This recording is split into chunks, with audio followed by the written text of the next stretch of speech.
It's Wednesday, May 13th. Today, blazes at vacant properties. How many fires at vacant homes? Crews responded from Monday to Tuesday, and the strain it's putting on resources.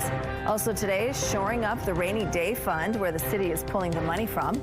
Plus, growing impatience. How local garden centers are trying to keep busy amid a slow start to the planting season, and what it means for workers. Your Morning Winnipeg starts right now.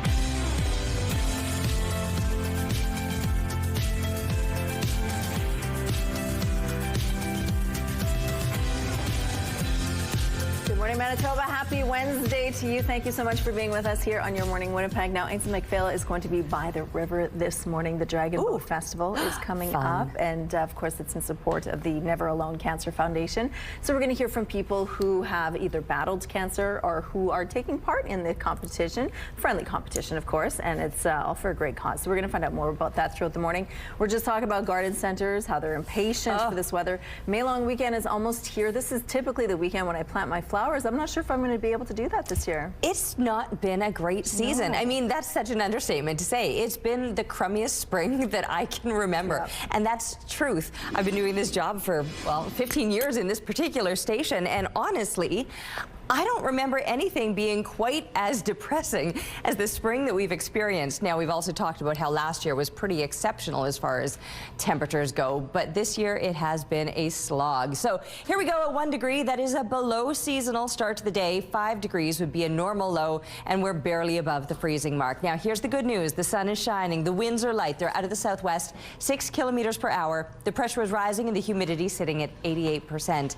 And Golden Boy will be glowing this morning. There is good news that I have to share with you all about today, and maybe tomorrow too. Above seasonal temperatures are expected. It'll be brief. It's going to cool down again, so lower those expectations. I've been saying that a lot this spring, but the next couple of days should actually be quite pleasant. Here's a look at the satellite image, and there's not much to show you right now. Very clear conditions pretty much across the province. If not, it will be clearing as the day goes on, so any extra clouds that you're seeing first thing, they'll be moving out of the way. With that sunshine, the temperatures will be on the rise, and I think today we'll keep our fingers crossed that the winds remain on the lighter side, because that's going to change up big time. Those winds start to increase overnight. We'll start to see a few clouds in the overnight hours. Tomorrow could be seeing some passing precipitation, clearing out behind it still. So there will be moments of sunshine tomorrow, and tomorrow still some really nice temperatures. You can see how this really settles though up into central and northern Manitoba with cold enough temperatures. You're going to be seeing some flurries or some freezing rain in there. That'll be more so in the overnight hours into Friday. But for us too, here in the south, a cool down for May Long weekend. Next couple of days, yes, pleasant with those temperatures. 19 degrees is normal, so we'll even be slightly above that. But that rain tomorrow afternoon causes a bit of a cool down, and that sets in and lingers throughout May Long weekend. Thank you, Terry. Winnipeg fire crews were kept busy Monday night responding to 6 blazes at 5 vacant properties in the span of just 3 hours. One of the houses had already caught fire in the past. And as CTV's Daniel Homerson shows you, there are concerns about the impact all these fires is having on emergency resources. Daryl Warren has seen this scene far too many times, the aftermath of a vacant house fire in the city's William White neighborhood. They've responded here 12 times to these 3 particular properties. That's ridiculous. We need to go ahead and work on solutions to go ahead and combat this. This home on Power Street caught fire just after 12:30 Tuesday morning. It's one of 5 boarded up properties Winnipeg fire crews responded to overnight in a 3-hour window. The other fires happened on St. John's, Boyd, Manitoba, and Alexander Avenues. We had the same crews going to repeat fires and a number of fires simultaneously. It's huge demand on our crews, both physically and emotionally. Deputy Fire Chief Scott Wilkinson says nobody was found inside the homes and no injuries were reported. The cause of the fires are being investigated. There's definitely concerns that these are incendiary or possibly arson, and in the same area. We don't know for sure if they're related to same or similar individuals, but it's something we're working closely with the police service on for sure. Daryl Warren credits the city for beefing up enforcement on vacant homes to ensure they're harder to get into, but he adds there's just far too many abandoned buildings in his neck of the woods. Last count, we had over 200 properties that are either vacant lots, boarded up, fire houses like this one behind me. We need to go ahead and make people that own properties like this accountable. In December, City Council approved a plan to crack down further on vacant and derelict properties. Those measures include increasing empty building fees and speeding up the process for the city to seize these homes.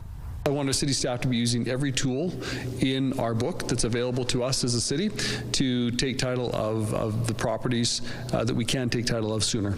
Daniel Almerson, CTV News, Winnipeg. The city says if you see someone entering a vacant building or removing boards from windows or doors, call 911. And if you come across a vacant property that looks like it's been breached, you should contact 311. The city is setting the stage for a rapid transit system downtown, and it's asking for your help ironing out the details. It looks something like this. Designated on-street rapid transit on Main Street from Marion Street to Portage Avenue, then from Portage Avenue to Sutherland Avenue, as well as Portage Avenue from Main Street to Maryland Street. Additionally, there are plans for elevated transit-only infrastructure between Harkness Station and Portage Avenue. There are still some open questions, such as whether the on-street lines will run curbside or right up the center of the road. The city says it's going to start by gathering feedback from local stakeholders next month before hosting 3 rounds of public engagement between this fall and 2028. Planners expect to have a design ready to present by summer of 2028. Toronto officially launched its bid to host the multinational defense bank. There's only one city in Canada that can truly provide everything the bank needs. Ontario Premier Doug Ford was on hand to support Toronto's pitch. He said he won't attack rival campaigns or bids from other Canadian cities. His comments come after allegations that Toronto officials have been lobbying for their city by raising the threat of a potential Quebec sovereignty referendum. Toronto, Montreal, Ottawa, and Vancouver are all now competing to host the Defense, Security and Resilience Bank. The bank would finance defense projects for NATO members and allies. U.S. President Donald Trump will arrive in China this morning for a high-stakes visit. We're going to have a very good meeting. I spoke with President Xi. We both look forward to the meeting. It's going to be great. President Trump's last visit to China was in 2017 when the global landscape was a bit different. This time he is arriving after starting a trade war around the world and during the U.S. conflict with Iran. President Trump has said China could be doing more to help end the war. Chinese President Xi Jinping is expected to have his own ask during the summit. China is firmly opposed to a planned U.S. arms sales package for Taiwan. Trade is expected to be a major focus of President Trump's visit to China, and he is bringing several high-profile CEOs for this trip. That now includes NVIDIA head Jensen Huang. He was a last-minute add to the trip, which is noteworthy because of the AI rivalry between the U.S. and China. Tesla's Elon Musk and Apple CEO Tim Cook are also joining the president on this trip. Construction season is officially underway, and with that, drivers are being urged to slow down. It's all part of this year's Safe Roads campaign. The purpose is to remind Manitobans to drive safely through construction zones and to give workers the respect they deserve. According to the Workers' Compensation Board, last year there were 62 transportation injuries. That's up from 40 the year prior, making the message all the more important. We're asking every driver in Manitoba to do a few simple things. Slow down and give workers space to do their job safely. Put the phone away. Move over when you see workers on the shoulder. Follow a flag person's directions and respect road signs. To locate where road closures are, you can head to the City of Winnipeg's website. Final touches are being put in place ahead of the FIFA World Cup, and it seems like everyone is getting ready. I think we're over-preparing, which is good, and hopefully be smooth, but it will be a lot of people, so I'm a little worried. I am ready for the city to be a little chaos. Looking forward to the games, not to the traffic. The stadiums in both Toronto and Vancouver are undergoing serious facelifts. 6 World Cup games will be played at BMO Field in Toronto, which will be renamed Toronto Stadium during the tournament. It has undergone a $146 million renovation. Work has also been underway at BC Place, including a newly installed natural grass pitch, renovated locker rooms, and new hospitality areas. A total of 104 games will be played in 16 host cities across Canada, the United States, and Mexico. Canada kicks off its schedule June 12th in Toronto. Here's a look at what's happening now on the drive at Confusion Corner. Looks like things are moving well starting off this Wednesday morning. If you see any issues out on the streets, please send us a text to let us know. Let's go now to Ainsley, who's beside the river this morning, giving us a head start or a sneak peek at the Dragon Boat races or the festival that's coming up. Good morning. Good morning. We're at the Manitoba Canoe and Kayak Center, and who knew that this early in the morning, people are already on the water. There was a guy just eating an apple at 5:30 in the morning. I'm like, you know what? You have a level of ambition I seek to find. But with this festival, I might actually be getting on the water. It happens on the 31st in support of the Never Alone Cancer Foundation, which provides resources for people living with cancer and their families, everything from financial to emotional support and even dental as well. Stay with us throughout the morning as we actually, like I said, get on the water. People who are taking part in this fundraiser have a couple of opportunities to practice too. So I think if there was some reluctancy ahead of it, they had those opportunities to get the mentorship. Don't go anywhere. Look how, honestly, you can even mute your TV. Look how beautiful it is. It is. It looks so nice out there. Okay, thank you, Ainsley. It is a beautiful day to be by the river. It's so sunny out there. So sunny, beautiful. Barely any clouds out here this morning. Oh, actually, I do see a few clouds. Anyway, I didn't turn my head in the other direction. I was captivated by the sunshine. And what a beautiful start to the day. I talked about how cool it is, slightly below seasonal. We were at 1 degree through the, well, when we started the show. That's technically the 5 a.m. reading. But the fact that we're already making some gains, and that sun rises before 6 a.m. So now that it's up, it's already starting to warm us up. And we'll make some really nice gains throughout the day today as far as the temperatures go. Perhaps not as far as winds go. They're very light out of the north right now, just 2 kilometers per hour. And those winds are actually supposed to, or hopefully, I love using the word supposed to when it comes to the weather, as though Mother Nature takes orders from us. The winds are expected to stay on the lighter side today, so that would be really nice if we do in fact get a break from them, because it would be a brief break. Those winds will be increasing overnight, and tomorrow winds could be gusting to about 70 kilometers per hour. That's nasty. Now, tomorrow could also come with still really pleasant temperatures, but some precipitation passing through that'll cause the temperatures to fall off right on the other side of that. So up until that precipitation tomorrow, things are going to be looking and feeling pretty spectacular. That sunshine today taking us above seasonal will end up in those mid-20s and could do it again tomorrow before it cools down. Taking a break. We'll be back with Your Morning Winnipeg. Weather is brought to you by Mr. Lube Plus Tires. Same-day oil and tire changes. Good morning. A new report is creating a path to address the city's cash-strapped rainy day fund. The emergency reserve was nearly wiped out during the pandemic. As CTV's Jeff Keel shows you, the plan is to take money once budgeted for roads and transfer it to the fund. The city could be shifting surplus roads money to partially shore up its emergency fund. Is needed, is necessary to strengthen our financial position. A report to the Mayor's Executive Policy Committee is recommending the city transfer $18.4 million to the Rainy Day Fund. $3.4 million of that is reserve money left over from the Pembina Underpass and BRT projects. $15 million would come from a Regional Streets Renewal Program surplus.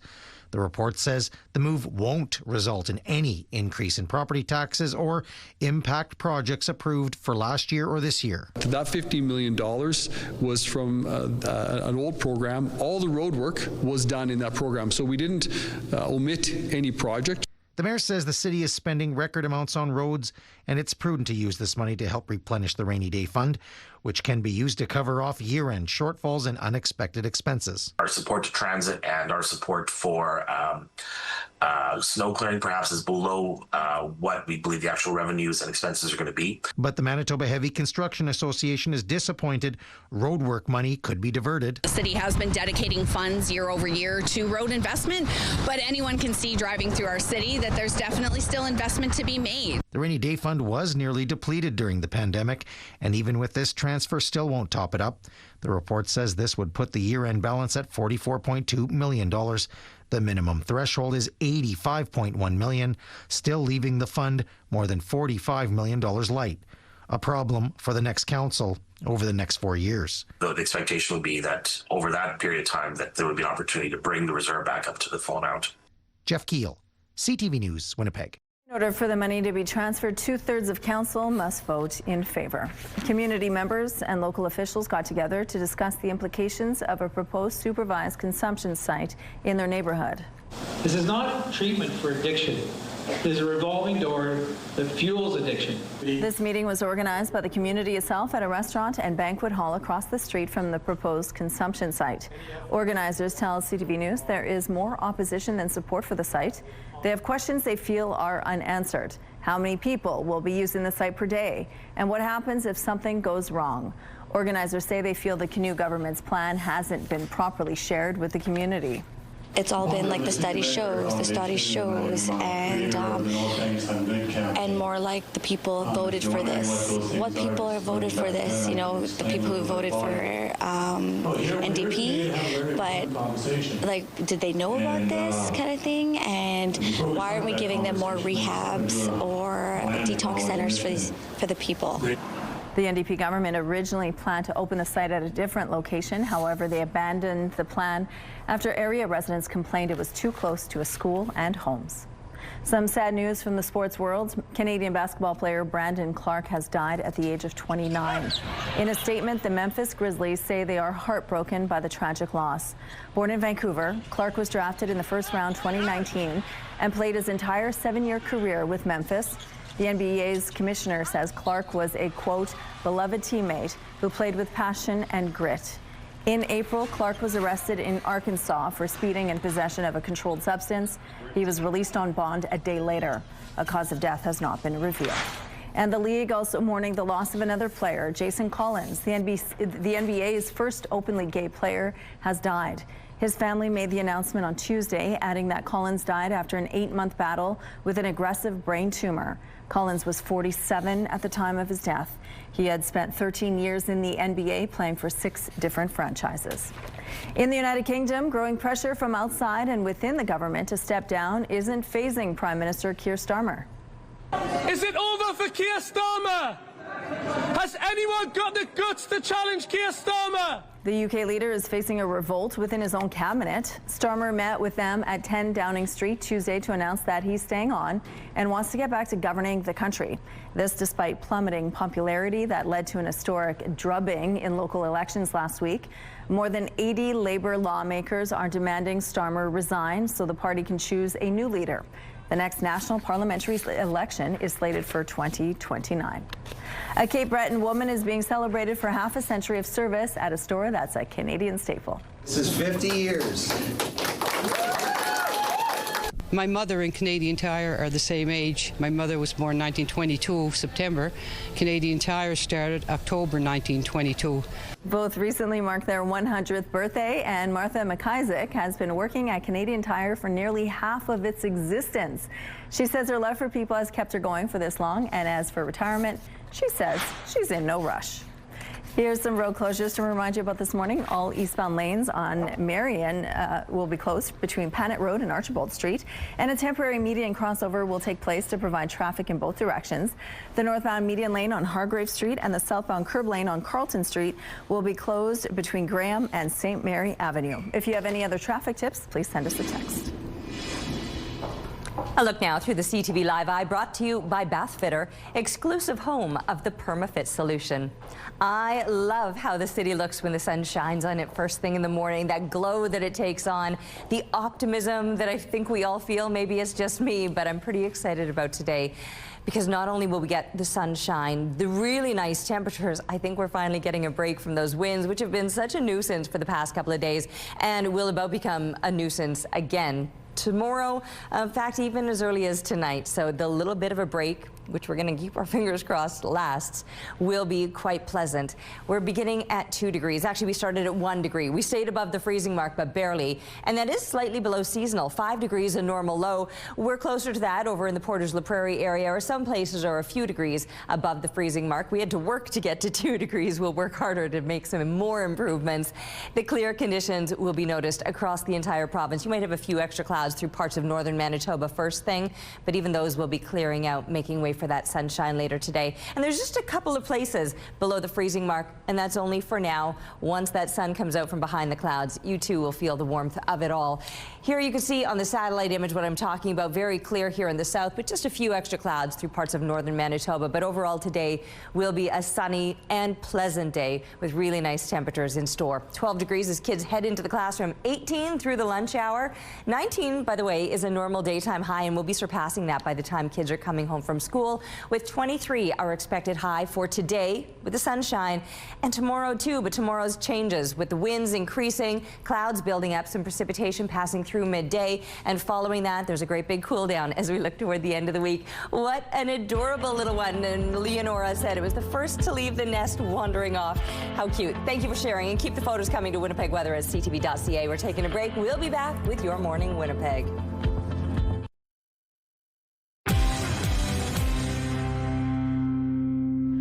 Keep the kids creative with this Your Morning Winnipeg contest. Crocodoodle Keniston is holding some kids' summer art classes, and the activities include painting, ice cream gnomes, turtles, watermelons, and tropical geckos. This week, we're giving away one prize pack with a selection of 4 classes from June 23rd to July the 7th. There will be pizza for lunch, games, and a lot of fun. To enter, head to the contest page on our website, ctvwinnipeg.ca, and don't forget to enter the keyword paint. Good luck. A NASA Mars mission took an unexpected turn recently when a large rock hitched a ride on the Curiosity rover. The problem happened when the rock was stuck to a robotic arm holding a key scientific instrument, one monitored by researchers at the University of Guelph.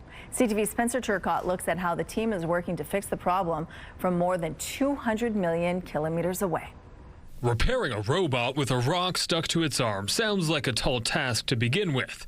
But what do you do when that robot is on Mars and you're not? You saw that something is not working or not normal. Then you looked at the pictures, woo. NASA's Curiosity rover found itself in a sticky situation, all thanks to its curiosity. It drilled a sample from a 28-pound rock, but when the rover retracted its arm, the entire rock lifted from the ground, firmly attached. We are looking at rocks, we're figuring out what they're made of, how they look, and once in a while we drill into the rock to extract powder to be analyzed by 2 big instruments looking for mineralogy and one looking for even organic material. It's not as simple as telling the robot to shake it off. And with so much vital equipment on the rover, including the University of Guelph's alpha particle X-ray spectrometer, this became much more than a strange moment caught on camera. We're talking about distances so far away that you can have 7 to 10 minute long lapses in communication. So an entire strategy had to be come up with. To my knowledge, they have not yet had this problem. NASA engineers tried vibrating the drill to remove the Martian rock. No luck. Then they repositioned the arm. Still, the rock refused to let go. But after about a week and multiple attempts, the rock was freed, sending it crashing back to the red planet's surface. Woo. The rover survived without damage, as did the scientific instrument operated by U of J researchers. I think people are nervous when you have an issue like this. Is this the end of the Curiosity rover? Well, in this case, it wasn't. We were able to push through and continue to gather data from it for hopefully years to come. So Curiosity can now roll on with its Mars mission, making sure it leaves no stone unturned. Spencer Turcotte, CTV News, Kitchener. Wake up and win with CTV Your Morning and Manitoba Blue Cross. We could pay your bills with a massive $20,000. Imagine what you could do with an extra 20 grand. Today's code word is reward. Head to the contest page at ctvwinnipeg.ca or scan the QR code on your screen. Enter reward with your info for your chance to win the Your Morning $20,000 Pay Your Bills contest, brought to you by Manitoba Blue Cross, your local trusted health benefits provider. Good luck.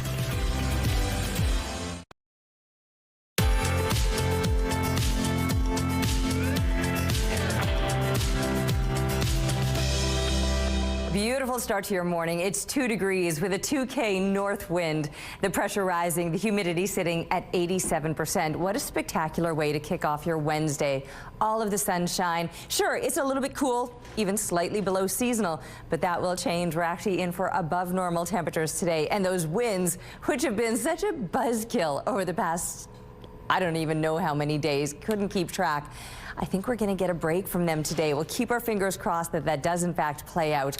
But what a treat that will be to actually get sunshine, really nice temperatures, and just a light breeze. Knowing that it's not going to last, you really have to make the most of today. 23 is where we're headed with the temperatures for this afternoon. 19 is normal for this time of year. So surpassing it by just a couple of degrees.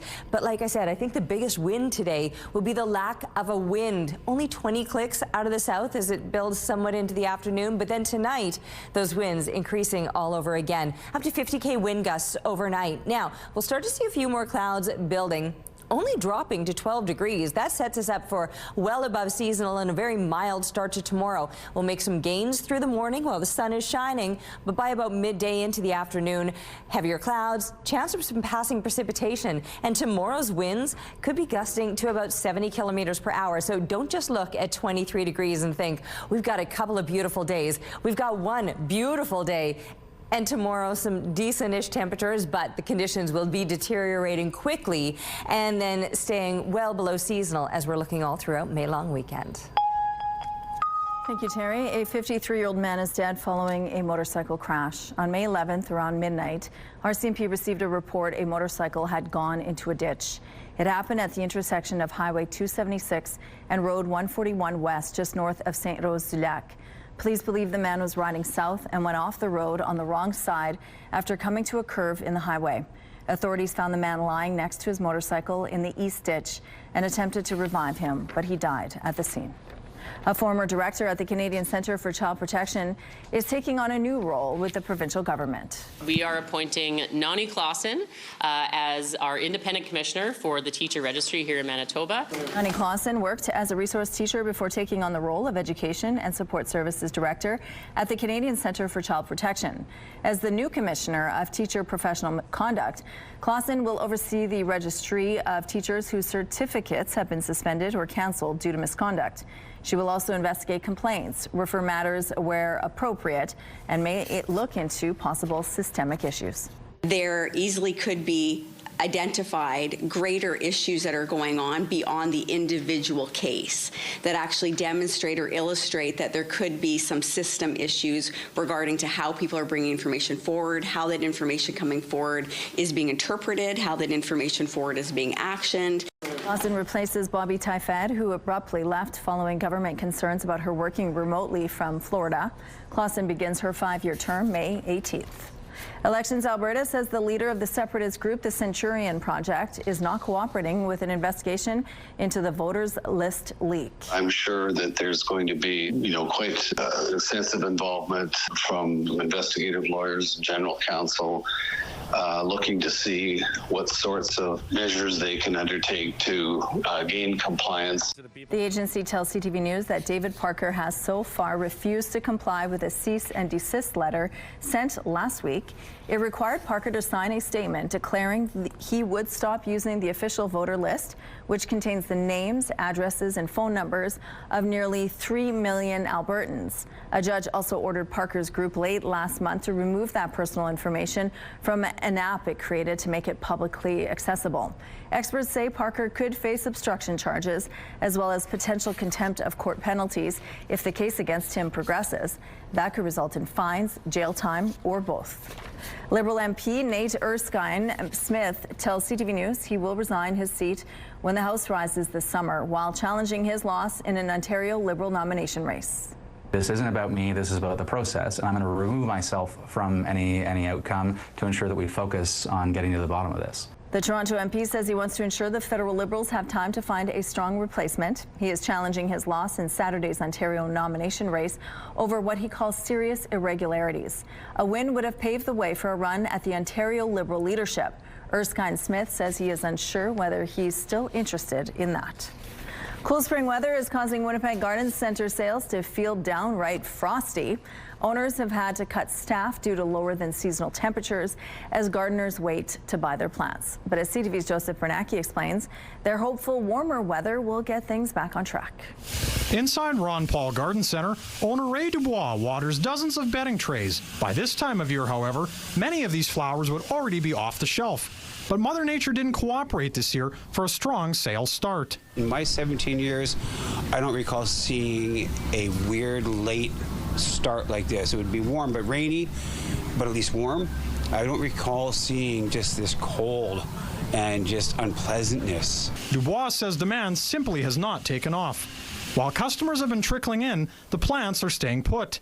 In turn, it's caused him to cut back on hours for seasonal staff. Now we've been bringing them back on, because they're students, and other people need to pay rent, and we are, though, running out of things to clean.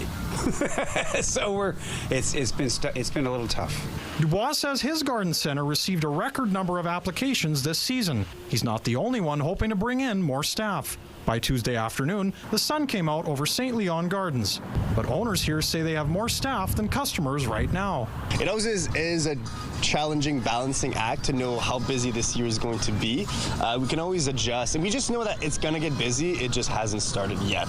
St. Leon's covers these plants overnight due to frost warnings. They've been adjusting on the fly. We've hired as many staff as we need compared to last year. We've just had to send some staff home here and there, depending on if it's freezing today. Well, it won't be very busy in the plants, for example. Joseph Bernacki, CTV News, Winnipeg. Here's a look at the current traffic situation now along Portage Avenue. It looks like things are moving quite well in this part of the city. If you see any issues out there, though, please let us know. Here's a look at your gas prices. In Winnipeg, the average is $1.80. It's an increase compared to yesterday. And the lowest price in the city is $1.55, found at 3 gas stations on McPhillip Street. All this info is on GasBuddy.com. The Price at the Pump is brought to you by the Kidney Foundation. Help by donating your card today. Coming up, Ainsley is live this morning telling us all about the Dragon Boat Festival that is coming up. We're going to get inside the boat. Stay with us.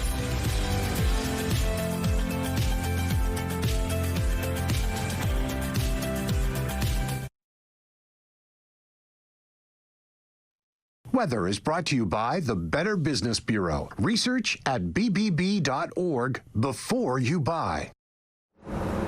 I am so stoked about today because we've had some days that have been pleasant-ish. We haven't had a lot of days that haven't come with some kind of nasty wind that kind of ruins what would otherwise be a perfect day. I think today might be that perfect day. I'm very hopeful for it. Sun is shining, it's looking good. Very few clouds out here at this time. 2 degrees is slightly below seasonal temperatures, but don't even worry about that because the gains that we're going to make today will be quite impressive. And yes, the winds on the lighter side. Now, they are just ahead of shifting. They'll usually taper off almost entirely, which is what we're seeing right now as they're out of the north at this time. But shifting out of the south, only getting to about a 20K wind. So that is just a light, pleasant breeze. That is not an intense wind as we've known them to be, especially springtime seems to be some intense winds, and we've had some more intense than usual, and they're about to get pretty intense all over again. So honestly, make the most of today because it will be spectacular. That sunshine across the province, even if you've got a few clouds now, they'll be clearing. Temperatures will be on the rise, but everything changes tomorrow. Temps still looking good for tomorrow, but those winds will be increasing and the conditions deteriorating. Heading on over to Ainsley McPhail now, who is also spending her morning outside. It's gorgeous out here, isn't it, Ainsley? Oh, truly, what a perfect morning. We are talking about dragon boating and a festival coming up in support of the Never Alone Cancer Foundation. Jerome Saramuk joins us to tell us all about it. We've got plenty of friends here. Tell us about this festival first. Oh, well, the festivals, we've been doing this since '96, I guess. So every year we get lucky to have lots of people participating on the water and paddling and enjoying the outdoors and being free from traffic and the everyday life. So. No kidding. And this group here is going to take off. I mean, there's been tons of action on the water already this morning. You were out super early. How does one begin? How do you start? Having started, so I guess you come to our club and we have lessons, all different lessons for beginners, all different levels, and then jump in the boat and enjoy it. It's easy on your legs, joints, so it's a wonderful activity to do and enjoy the outside. So we'd like to see it today. Is there a cue or something you tell them? Not an expert here. Okay, well, they basically, when we started off the dock, then the steel person, we'll call it push off, and then they say paddles up, and they will take a first stroke, and the drummer, of course, will set them up to go, and they go. So when people are taking part in this festival, what level of expertise do they need?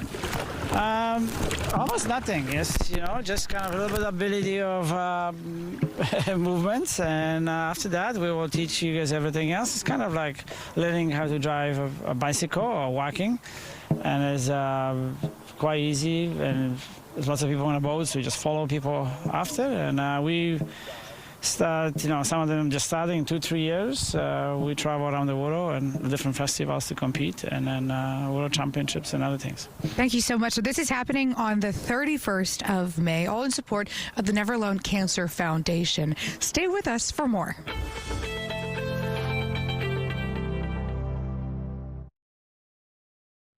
Here's a look at the early markets. The Dow Jones fell 152 points. The Nasdaq is 211 points up. The S&P index had small gains. The Canadian dollar is slightly down.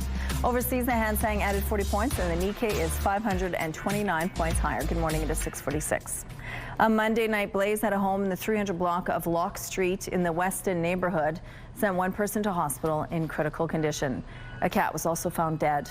The home sustained serious fire damage and is considered a complete loss. As you can see, the exterior walls and some of the shingles burned, and the interior appears to have been gutted.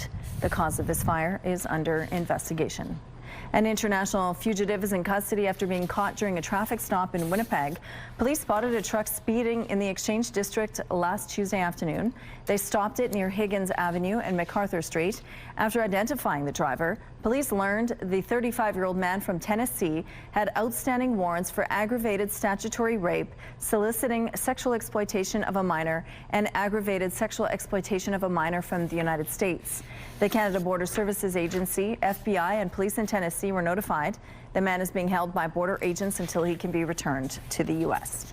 Construction season is officially underway, and with that, drivers are being urged to slow down. It's all part of this year's Safe Roads campaign.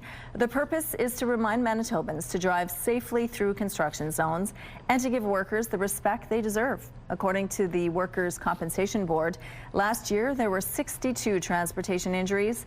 That's up from 40 the year prior, making the message all the more important. We're asking every driver in Manitoba to do a few simple things.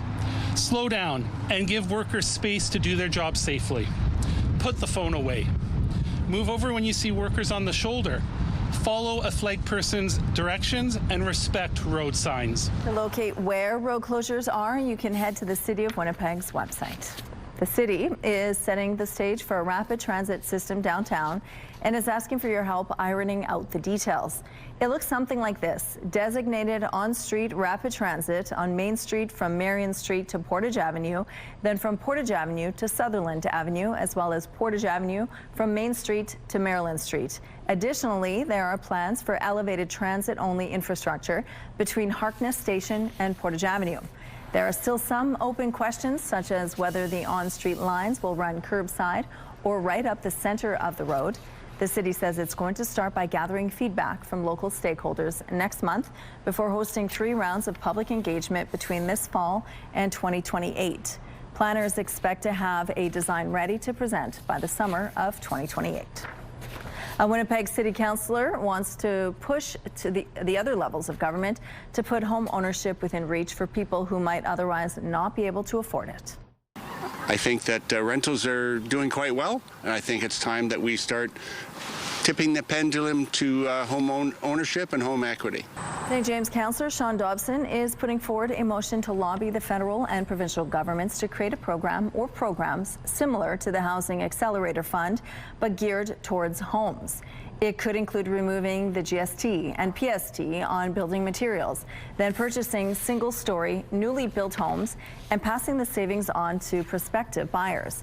Dobson's motion also specifies buyers should be required to live in the homes for at least 10 years to ensure they're not turned around immediately for a profit. The Executive Policy Committee will consider the motion next week. Scientists are taking their studies of a skyscraper-sized tsunami to another level. They've made a 3D jet ski riding video game.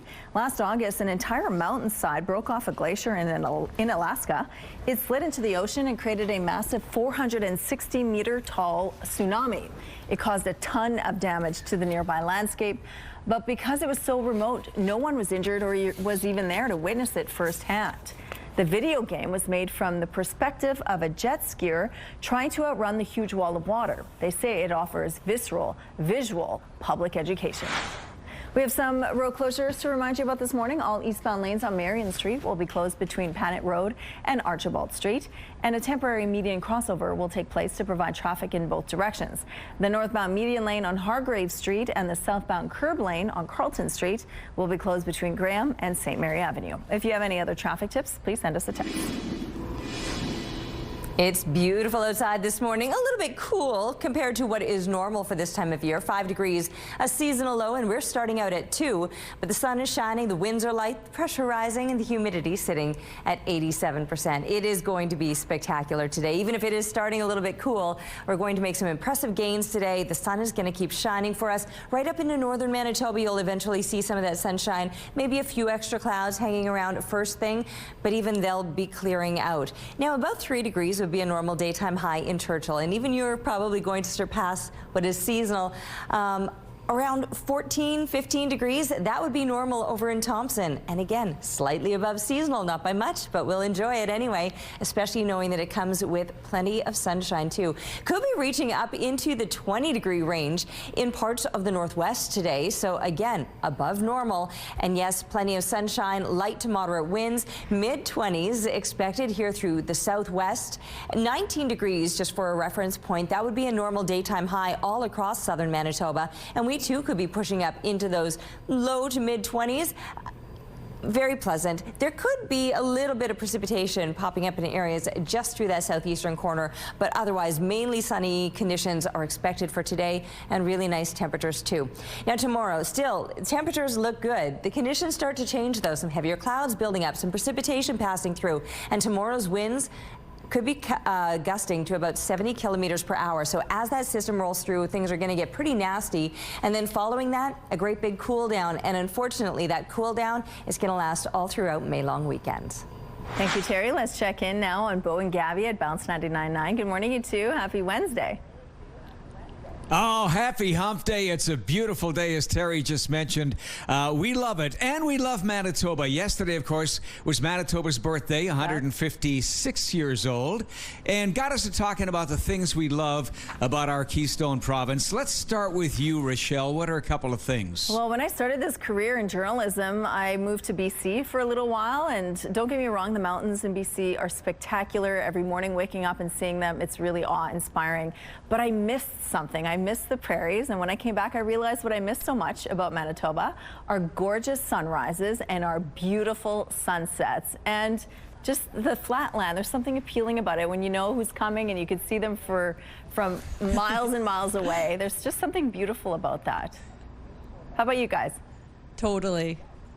What about you, Gabs? The fact that every small town has great coffee and baking. I'm on this little kick right now where every time I go to pick up my kid, I stop at Le Croissant in St. Boniface. Ooh. That is my favorite cup of coffee in the city. I will die on that hill. But then you head out to Winkler, and they have Whitecap coffee there. Great baking too, amazing scones. Steinbach Old Church Bakery, we frequent that place far too often, living off their pastries. And they also have a great latte. All these little places have this amazing baking and amazing lattes. How about you, Bo? Well, I've got to go with lakes, of course, because here in Manitoba, either you own a cottage or you know someone who does. So we're definitely cottage people. And then the fact that every town seems to have a festival during the summer that you can go out and see some great music in. I know we're giving away tickets to Rock in the Fields in Minnedosa all this week. That's one of them. And how about the monuments, the statues? I mean, I didn't even realize that some of them are named, like the banana in Melita. I didn't know the banana's name was Sunny. Sunny the banana? Yeah. I'm not sure if the curling rock in Arberg has a name, but yeah, there's so many great things. And like you say, Rochelle, you can see people coming from a mile away. Nobody's sneaking up on you here in beautiful Manitoba. And you can see those giant monuments from a mile away because every town has one. And those people are also known for being friendly, because it's friendly Manitoba, of course, which I also love. Thanks, you guys. Have a great day. One man in Vancouver is using his powerful brain and trusty bike to spread positivity. And with such an impressive memory, it's easy to find something to celebrate every single day. CTV's Adam Sawansky explains. Neil Heppel looks back at a photo of himself as a boy with one of his first bikes that my parents bought me at Wolco. He never forgets the feeling of riding it for the first time after enduring a long Ontario winter. When it was April the 1st, it was just so exciting. He also always remembers the day this picture was taken. That was June the 3rd. You see, O'Neill has a remarkable memory for all dates. I don't really want to remember bad stuff. So he chooses to only recall the best, other people's birthdays. The most popular date is March 25th. I met 17 people on that day. He meets most people on his bike and has memorized more than 600 of their birthdays and counting. When I see someone, I don't remember their name, I remember their date of birth. And they remember that O'Neill rides his bike, which is not an e-bike, everywhere, every day, no matter the weather. People look at me and says, hey, you're crazy, but again, it's a good crazy. Because O'Neill also remembers how many kilometers he's cycled. 431,000 kilometers. Half a million? Yeah, almost 500,000. I've been keeping track since January 1st, 1997. He records every ride in this notebook, including a recent trip to a faraway town, totaling 300 kilometers, which he did in 17 hours over one day. This time, I had so much energy, I could have just went riding for another 40K. Because cars and buses can feel confining, O'Neill says, but cycling is freeing. It's a stress-free environment when you're riding a bike. Just keep on riding, just makes me stay positive. Which inspires O'Neill to spread that positivity. Whether it's by contacting all those people to wish them happy birthday, which he can do multiple times a day, or encouraging them to get back on their bikes and ride like they're a kid again on the first day of spring. Just go for it. Yeah, just go for it. Yeah. Adam Sawansky, CTV News, Vancouver. It'll be a gorgeous day to get outside on your bike today. We're going to take a break here. We'll be right back after this.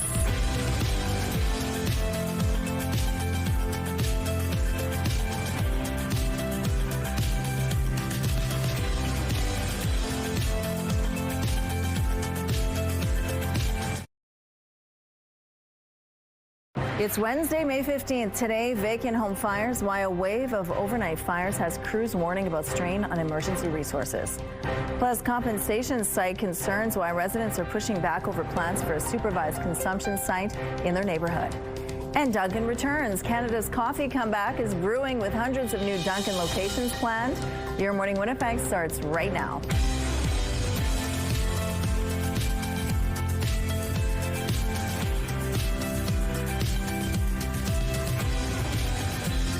Morning Manitoba, happy Wednesday to you. It is 7 o'clock. Thank you so much for being with us here on Your Morning Winnipeg. Now at 7:52, we're going to hear from Dr. Brent Roos, and he's going to talk about some of the outbreaks that are happening in this province right now. We have an hepatitis A outbreak. We also have a measles outbreak, and there is also an HIV crisis happening. We have some of the highest numbers in the country. So we're going to have some important reminders on what's happening out there and also what to do to make sure that you don't get sick. Okay. But the temperatures today, you'll want to get outside. You'll want to enjoy it while you can. It is going to be so spectacular today, and I am really excited about this.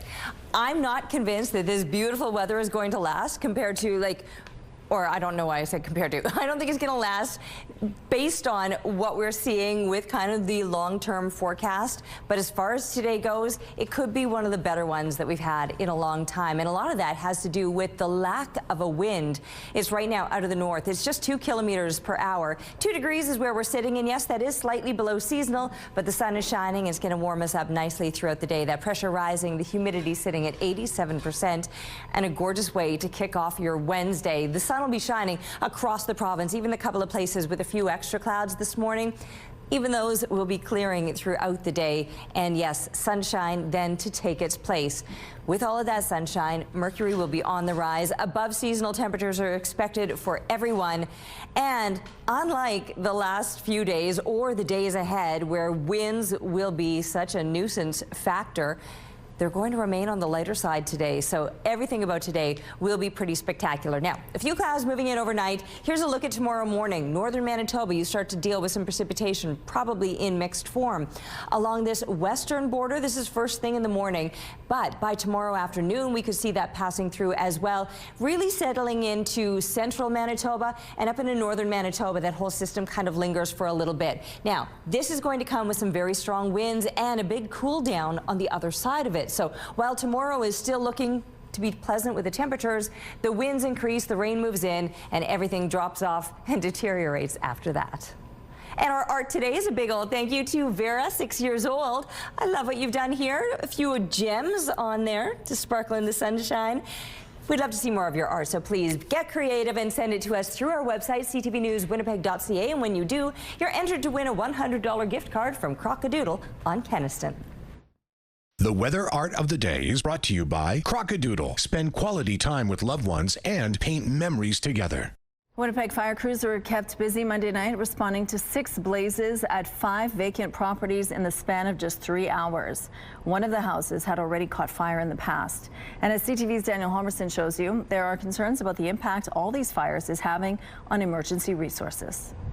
Daryl Warren has seen this scene far too many times, the aftermath of a vacant house fire in the city's William White neighborhood. They've responded here 12 times to these 3 particular properties. That's ridiculous. We need to go ahead and work on solutions to go ahead and combat this. This home on Power Street caught fire just after 12:30 Tuesday morning.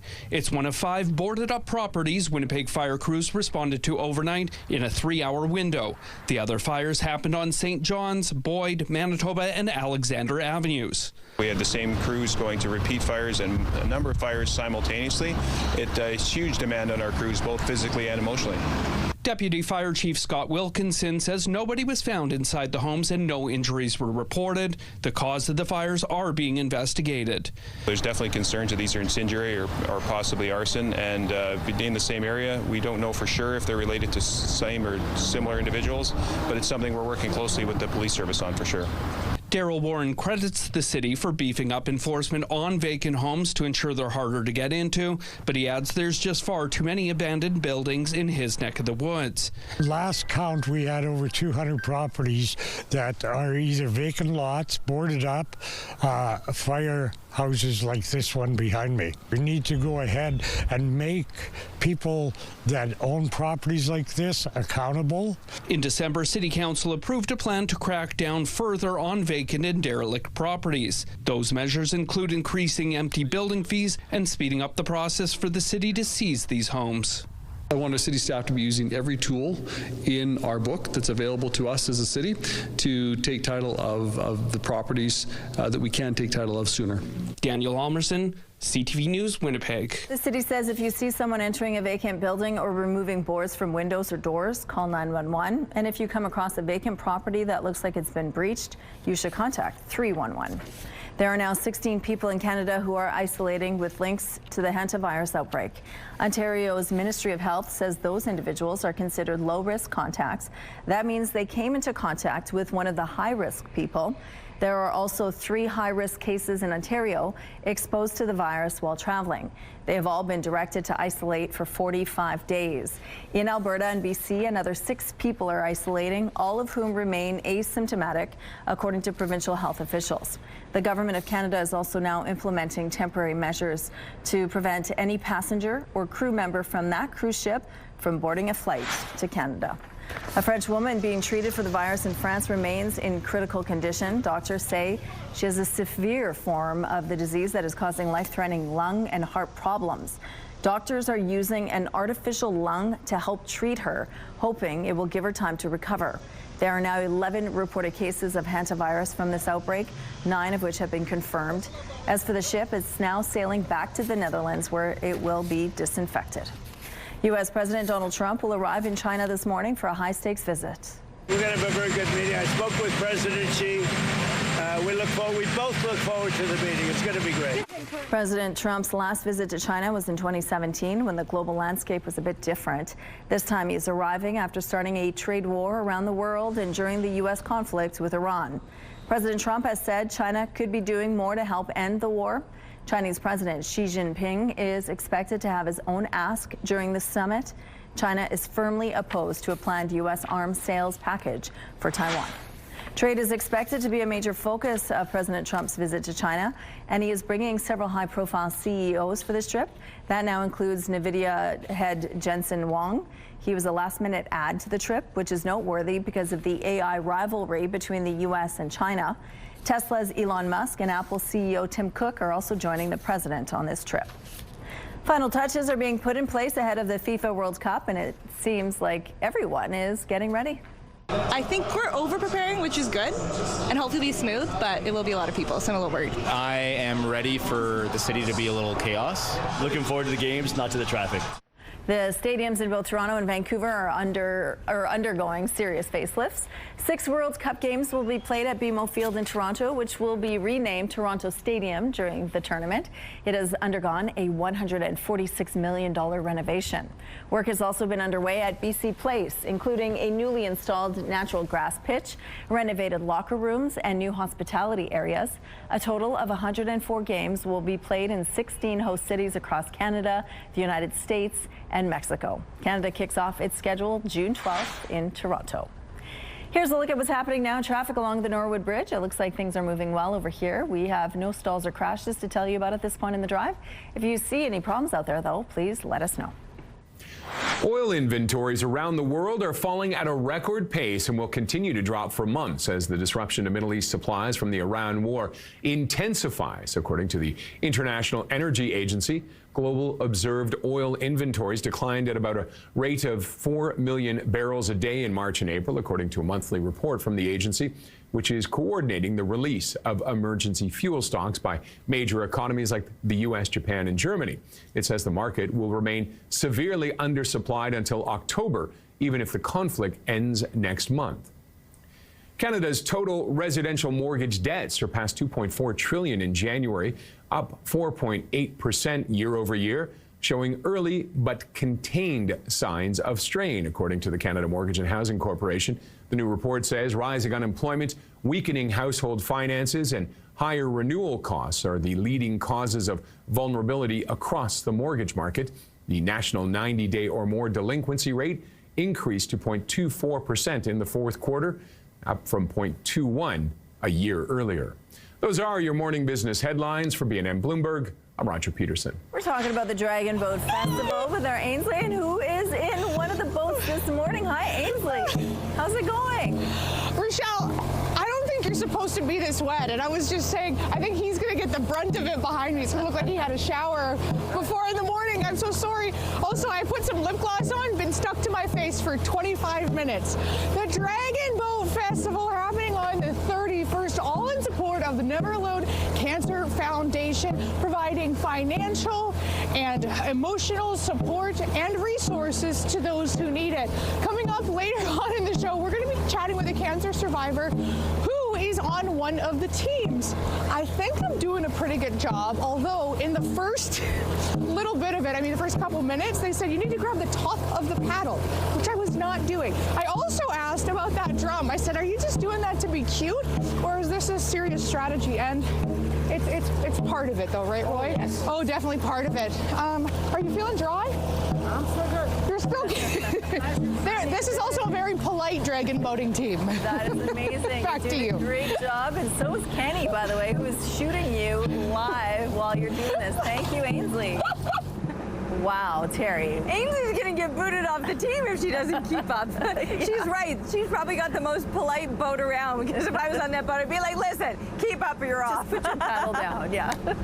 Either way, what a great way to spend your day out here. Honestly, anything that gets you outside to enjoy what Mother Nature is dishing up. I am so excited about today, because it's not just the sunshine, it's not just the pleasant temperatures, it's the lack of a wind. The wind shifted now out of the southeast, but it's only 6 kilometers per hour. And that sunshine, I could soak that up all day. It's only 5 degrees right now, but that's a nice jump from where we were. Several degrees gained just in that last hour alone, and we're going to continue to make some really nice strides as far as the temperatures go. And it's not just here in the southeast or southern Manitoba. Northern Manitoba will be enjoying this as well. As the clouds clear out, plenty of sunshine, really nice temperatures. I think across the entire province, we can expect above seasonal temperatures. It's not going to last. So make the most of it. Honestly, I can't warn you enough about what's to come, and that's the 70K winds that we're expecting to increase throughout the day tomorrow. That while the temperatures might still look good, those winds will be increasing, the clouds building up, some precipitation to come, and everything cools down after that. Weather is brought to you by Blinds Are Beautiful. Our new Hunter Douglas showroom is at 900 Lorimer. It's time now for our question of the day. Today is Top Gun Day. 40 years ago since the movie was released in 1986. So we want to know, what do you like most about Top Gun? Or you don't like it at all? Share with us. You can text your answer to 10400. Make sure to follow the automated instructions so we can feature your response. And don't forget to include your name, please. Question of the day, brought to you by Provivo, Manitoba's #1 cool sculpting clinic. Science-backed body contouring. At Your Morning Winnipeg, we're all about celebrating your amazing pets, furry, feathered, or scaly. Your Pet of the Week submissions have been amazing, and we want to see more, whether it's dogs, cats, birds, or any other pet pals. Send them our way. Drop your pet photos and a fun little story about them to petoftheweek@ctv.ca, and then catch us every Thursday to find out if your pet is our Pet of the Week on Your Morning Winnipeg. Wake up and win with CTV Your Morning and Manitoba Blue Cross. We could pay your bills with a massive $20,000. Now imagine what you could do with an extra 20 grand. Today's code word is reward. Head to the contest page at ctvwinnipeg.ca or scan the QR code on your screen. Enter reward with your info for your chance to win the Your Morning $20,000 Pay Your Bills contest, brought to you by Manitoba Blue Cross, your local trusted health benefits provider. Good luck.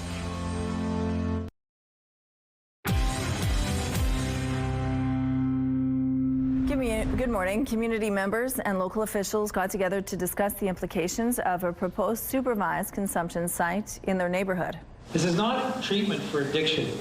There's a revolving door that fuels addiction. This meeting was organized by the community itself at a restaurant and banquet hall across the street from the proposed consumption site. Organizers tell CTV News there is more opposition than support for the site. They have questions they feel are unanswered. How many people will be using the site per day? And what happens if something goes wrong? Organizers say they feel the Canute government's plan hasn't been properly shared with the community.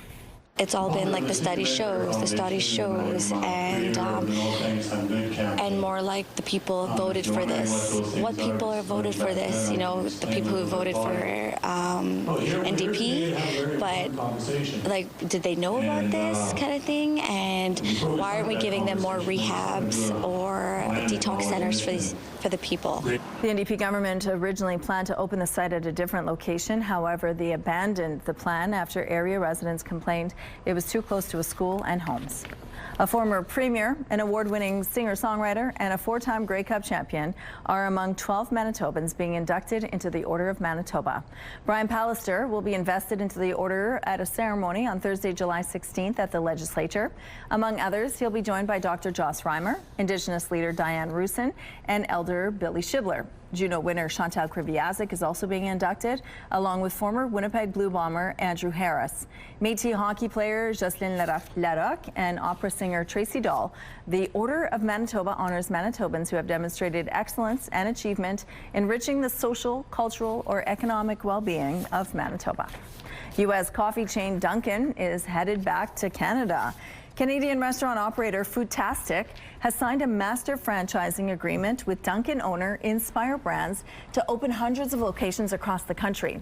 Foodtastic, which also runs Second Cup, Milestone, and Freshie, says its first Dunkin' will open in late 2026 or early 2027. Dunkin' once had hundreds of Canadian locations, including one in downtown Winnipeg, but closed in 2018. Here's a look at what's happening now on the drive on the St. James Bridge. It looks like things are moving well here. We have no issues to tell you about in this part of the city. If you see any problems out there, though, please send us a text. Traffic is brought to you by Curtis Carpets, Manitoba's flooring experts. Comic book fans are in for a treat. Winnipeg Comic Con is returning this fall with a celebrity in tow. Actress Famke Janssen, known for her role in the X-Men franchise and the James Bond movie GoldenEye, is the guest of honor. Comic-Con says more celebrities will be announced in the coming months. Launched here in 2021, the event is a pop culture convention showcasing the best in sci-fi, horror, manga, toys, movies, video games, and of course, comic books. It will also feature an exhibition hall, interactive booths, guest panels, and more. The event kicks off at RBC Convention Center on October 30th and runs through November the 1st. Tickets are on sale now at comicconwinnipeg.com. Get ready for 2 nights of great music next month during the Transcona High Neighbor Festival.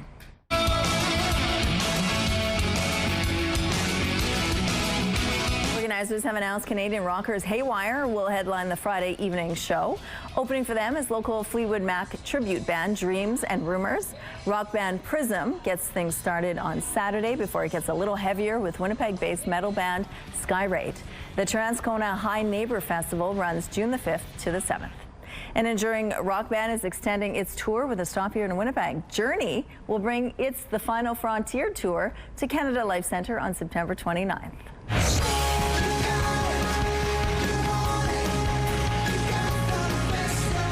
The evening will include a celebration of songs, memories, and moments from the past 5 decades. Tickets go on sale Friday, May 15th through Ticketmaster. Your primetime lineup today starts with MasterChef at 7. Following that is The Floor at 8. And Celebrity Jeopardy wraps things up at 9 o'clock. It's all right here tonight on CTV. A look now through the CTV Live Eye, brought to you by Bathfitter, exclusive home of the PermaFit solution. It is beautiful out there. It's already starting to warm up, and the winds are still on the lighter side, and I honestly think that that might remain the case throughout the day. What a gift to be getting a bit of a break from these winds, especially knowing that they're about to get intense for tomorrow. And we know we've been dealing with those winds over the past couple of days, so I feel like getting a bit of a break from them will make for the most pleasant part about today. But actually all parts of today are going to be pleasant. We're starting out with these temperatures that have bounced back to seasonal. We actually started at 1 degree, so we've been making some gains over the course of the morning. Look at Portage, 9 degrees, 8 in the Morden-Winkler area. It's not even, it's 7:21, and those are the temperatures that we're already at, likely to reach above seasonal values all throughout the province, because right up into northern Manitoba, the sun is going to be shining today. Just below the freezing mark still in Churchill, but even you will make those gains and push up into the plus digits today. As these clouds clear, increasing amounts of sunshine, and with that sunshine comes the warmth. 12 degrees as kids get into the classroom, 18 through the lunch hour, 22 by the time they're coming home. Well, 19 is a normal daytime high, and we'll be surpassing that today with all of the best conditions, unlike tomorrow, because while the temperatures look good, winds will be increasing, heavier clouds moving in, precipitation passing through, which will drive those temperatures down and remain cool throughout long weekend. This fluffy little one has left the nest, wandered off for a little bit of an adventure, and Leonora has snapped this picture for us. Keep them coming, please, to Winnipeg weather at ctv.ca.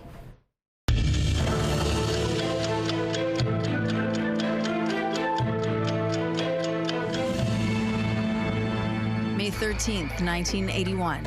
Pope John Paul was shot in St. Peter's Square by Turkish assailant Mehmet Ali Agca. The pontiff recovered from serious abdominal wounds and resumed his duties. Agca, an escaped convict, was sentenced to life in prison. He was released on January 18th, 2010. May 13th, 2021. Canada's Ethics Commissioner cleared Prime Minister Justin Trudeau of any violations for failing to recuse himself from cabinet discussions over We Charity. But Commissioner Mario Dion found that former Finance Minister Bill Morneau did violate the rules and should have recused himself. The organization was to have operated a federal student volunteer program. May 13th, 2024. One of the top 10 richest Canadians died at the age of 93. Arthur L. Irving spent his life growing the oil business his father founded in New Brunswick. Forbes magazine said Irving had an estimated net worth of $6.3 billion in 2023, which included a St. John refinery that is the largest in the country. A Saskatchewan teen has created a mobile tornado siren to help warn his community when severe weather strikes. Here's CTV's Allison Bamford.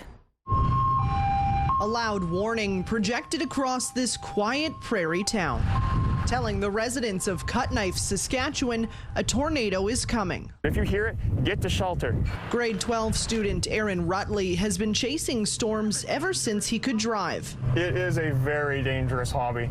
He's behind the wheel of the mobile tornado siren, inspired by storm sirens in the United States and his own experience chasing tornadoes. So I thought, let's mount the siren onto the truck itself, chase the tornado, confirm it on the ground, and then issue our own warnings as a little bit of a backup to the already Environment Canada alerts. It's a passion project he shares with his friend Logan Weikley. I'm the navigator, so I'm searching for roads and finding out which way the storm is going. So far, no tornadoes have been reported in Saskatchewan this year, and there's no threat of any right now.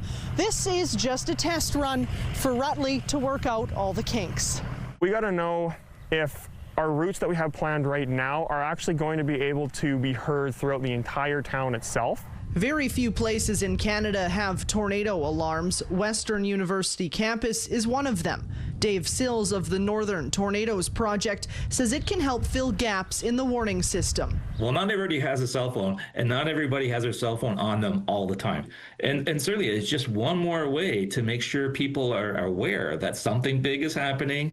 For now, Rutley's siren can only operate in Cutknife under town council approval. He hopes one day he can expand the project, but until then, he's focusing on the small victories. I'm very glad that we're finally actually testing it, and now it's coming to fruition. Making his community a little safer. Allison Bamford, CTV News, Cutknife, Saskatchewan. We're back on the river with Ainsley McPhail right after this break. Stay with us.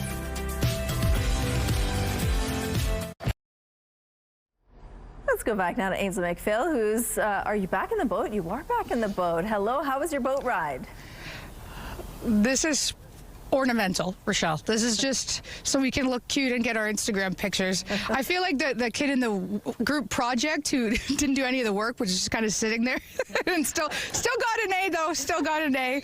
We're talking about the Dragon Boating Festival in support of the Never Alone Cancer Foundation. Shauna is joining us now, and you're on one of the teams, Shauna. Tell us a little bit about that. Yeah, we're on the Never Alone Warriors. So Never Alone Cancer Foundation has their own dragon boat team. And we're quite excited about the upcoming festival. I understand there's a ceremony too. Tell us about that. Yeah, there's a rose ceremony that is a tribute and celebration for survivors, cancer survivors. And basically they will throw a rose into the water to honor those who have lost their fight to cancer, just think about everybody who is in the fight, lost the fight, or might be in the fight in the future. It's a tribute and a very emotional time.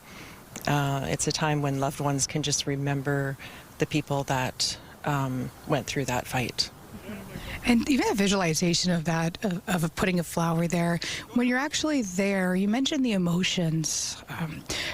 How does it truly feel to be in that situation alongside others going through the same thing? Well, lots of times there are the breast cancer boats that are on the water as well.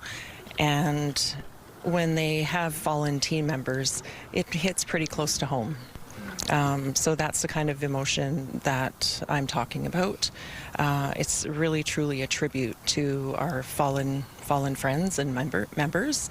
And generally cancer survivors, people who are in that cancer community, I call it.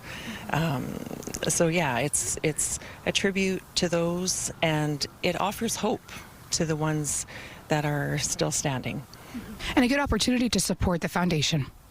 Very good opportunity. Never Alone Cancer Foundation really reaches out and helps cancer survivors in the now. It's when they need us the most. In their darkest times, and that's what this organization does. It reaches out to people right when they need us the most, and I think that's really important, because as a survivor myself,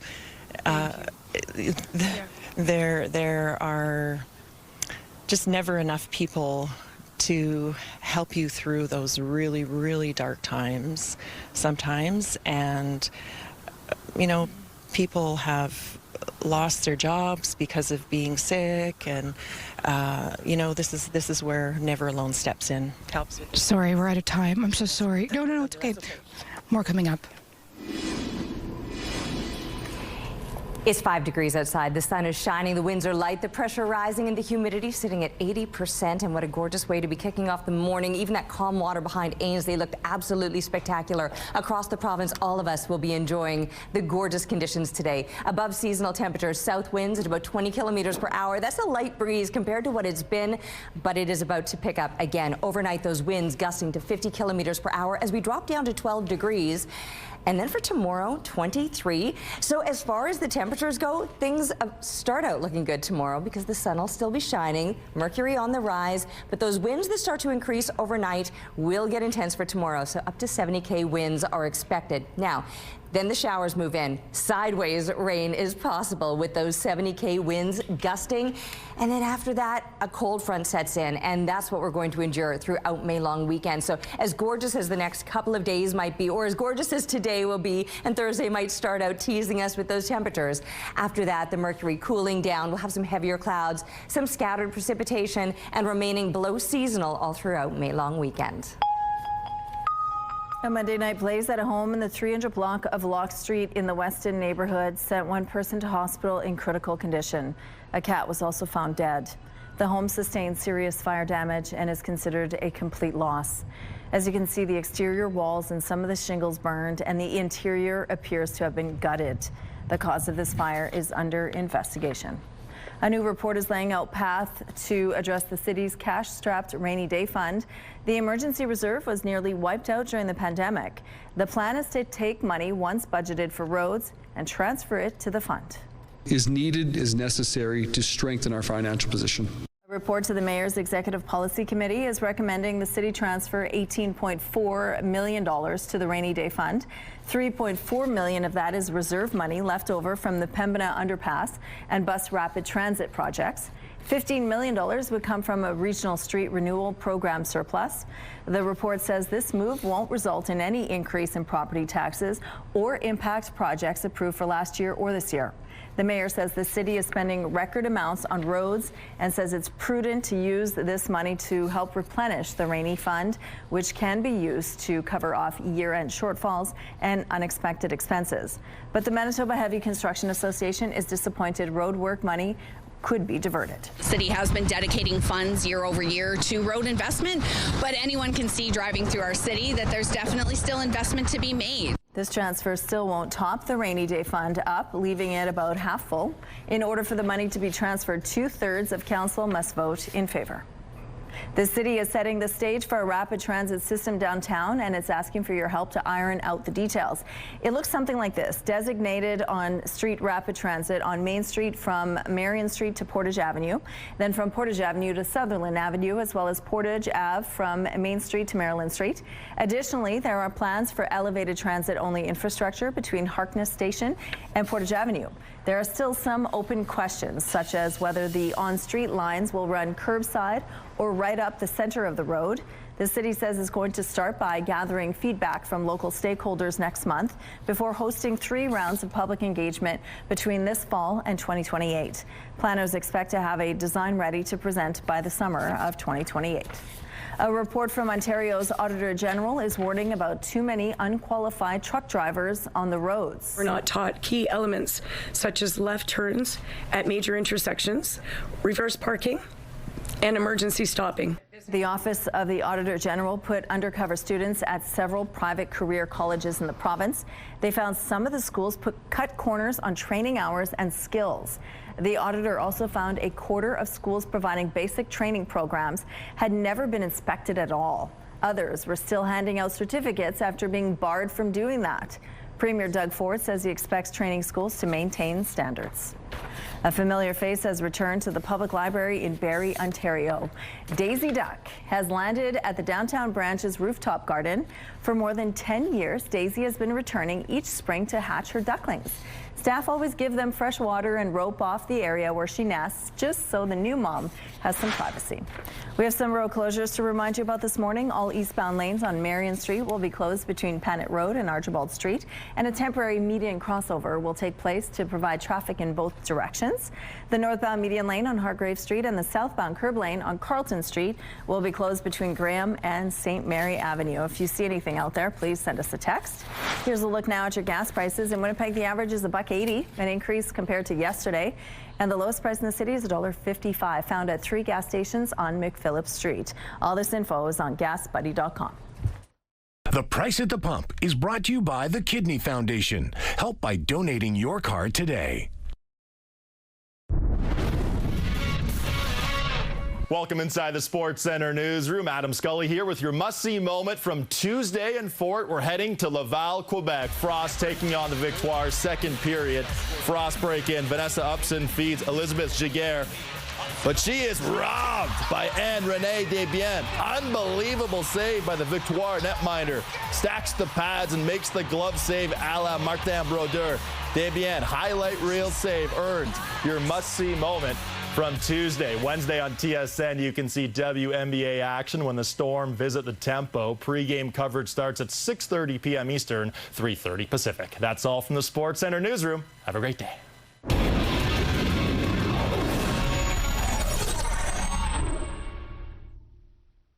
The TSN must-see moment is brought to you by Super Blinds and Draperies, featuring Hunter Douglas products.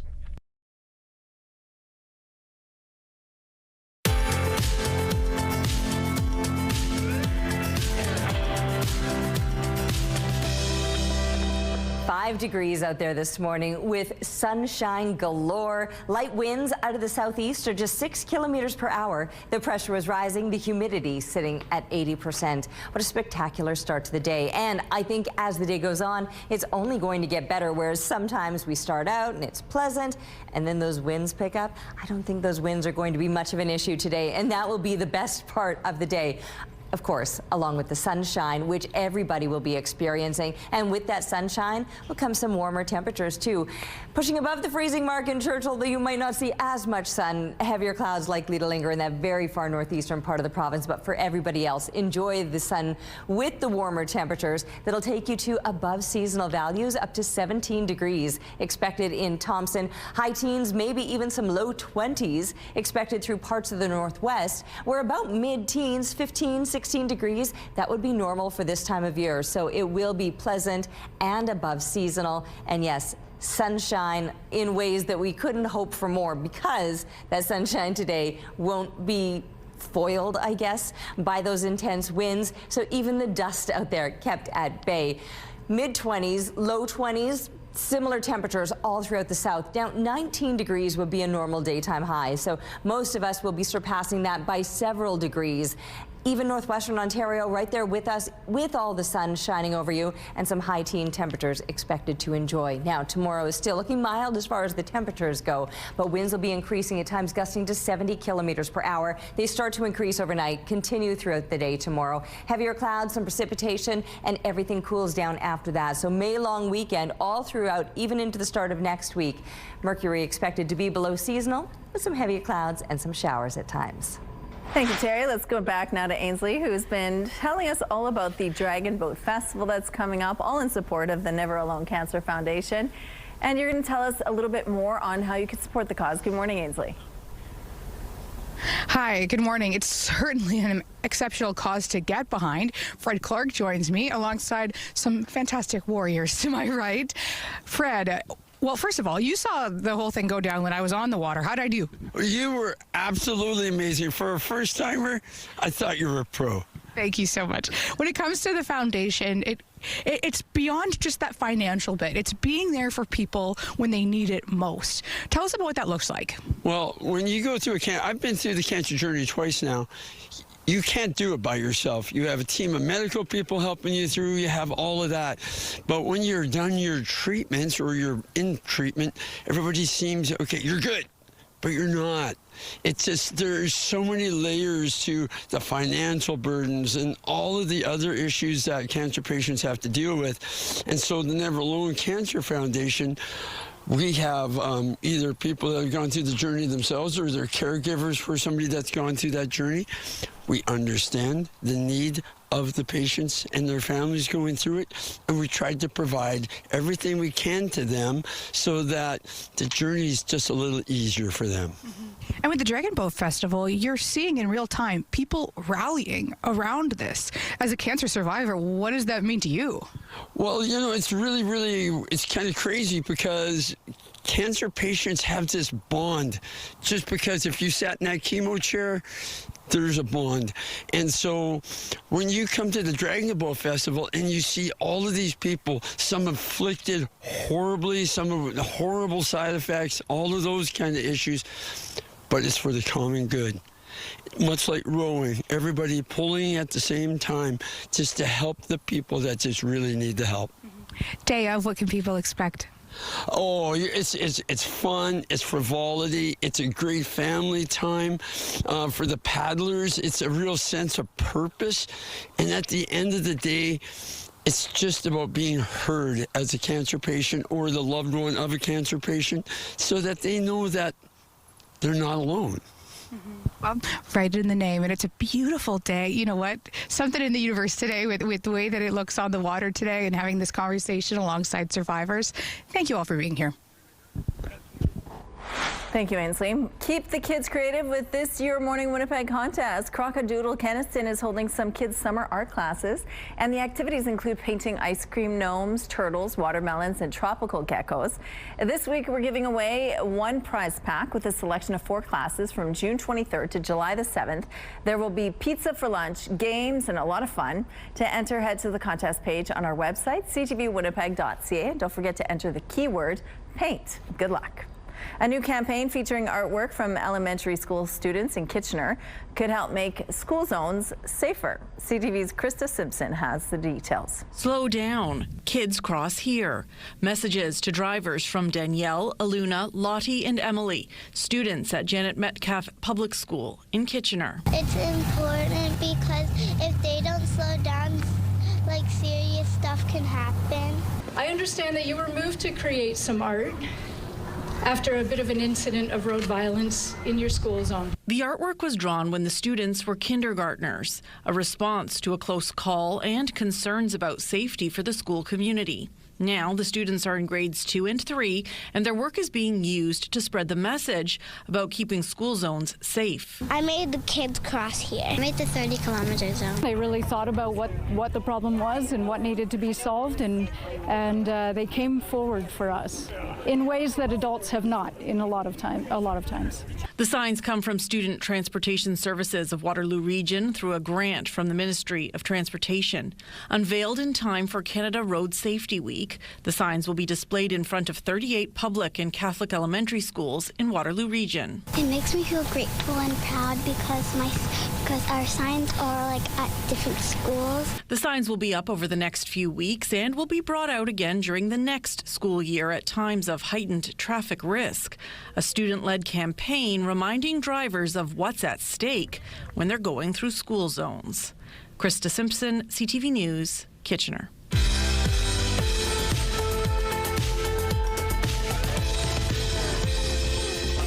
Let's see who's celebrating a milestone today. Happy 70th birthday to Sister Linda. Love from your family. Happy 64th birthday, Horatio. Lots of love from your wife, Barb, and the family. Happy 6th birthday to Henry. Love Mimi, Papa, Nuna, Yeye, and Ivy. And a happy 95th birthday to Jen with love and best wishes from family and friends. To submit your milestone, visit our website, ctvnewswinnipeg.ca, fill out the form at least 2 days in advance. It'll also enter you into our monthly contest for a chance to win a $100 gift certificate to Party Stuff.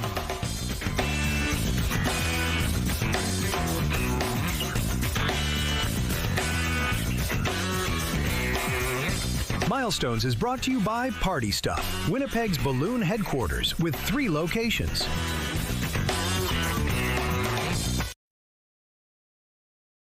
Weather is brought to you by ABC Fire and Safety, your CO2 refill store.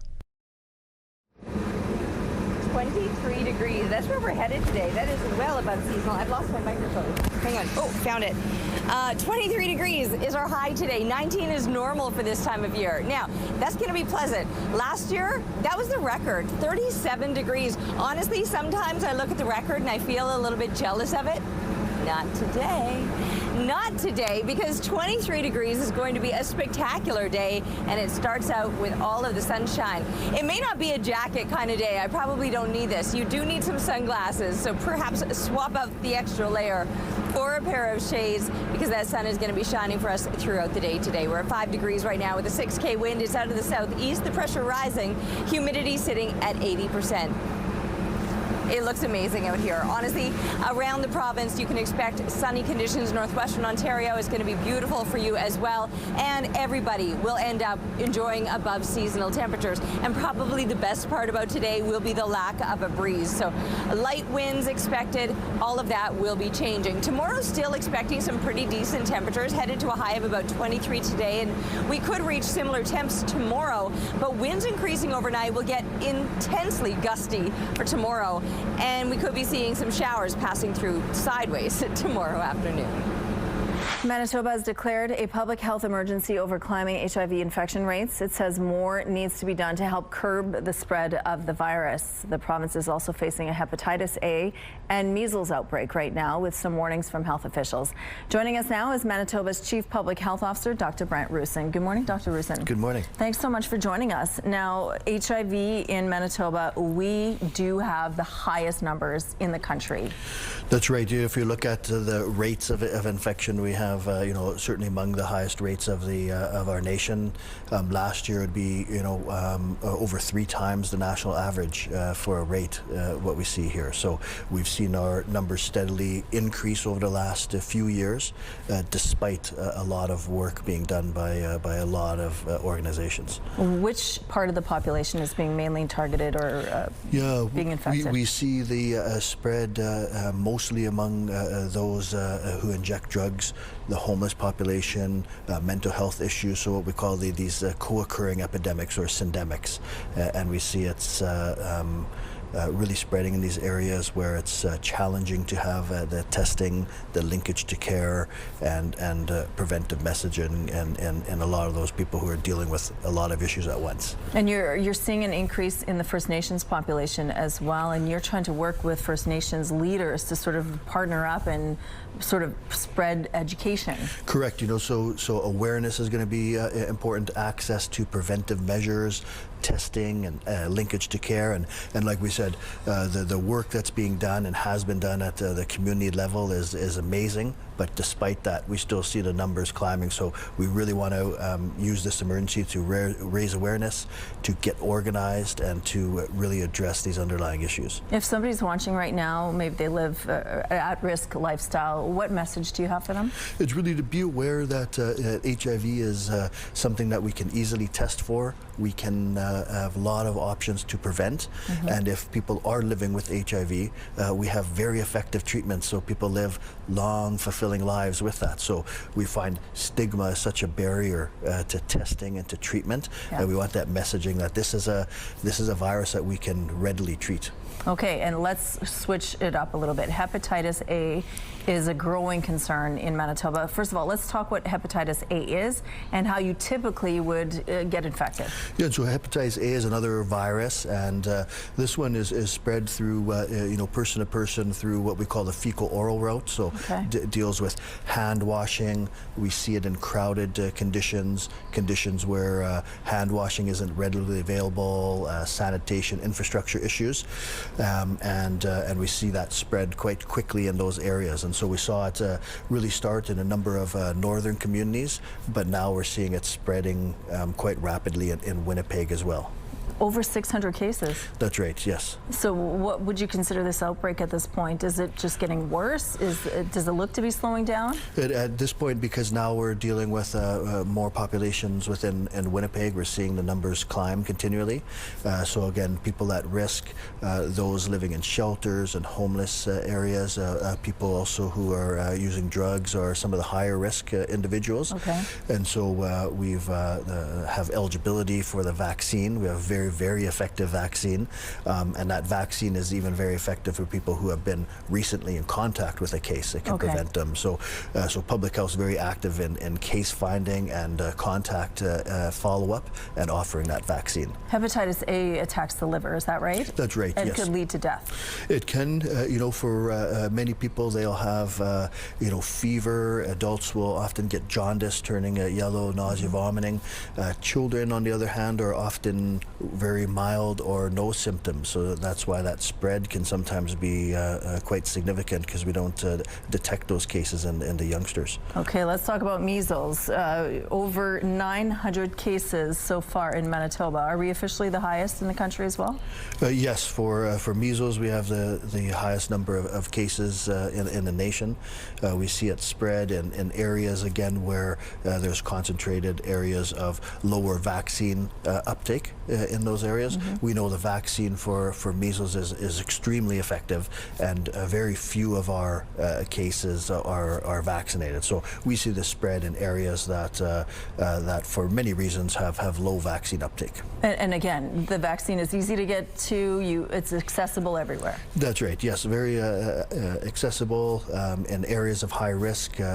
Children 6 months and older are eligible to receive a dose, and so vaccine very, very effective. And we could still be on top of this if we can continue that messaging. Dr. Roussin, thanks for your time today. Thanks very much.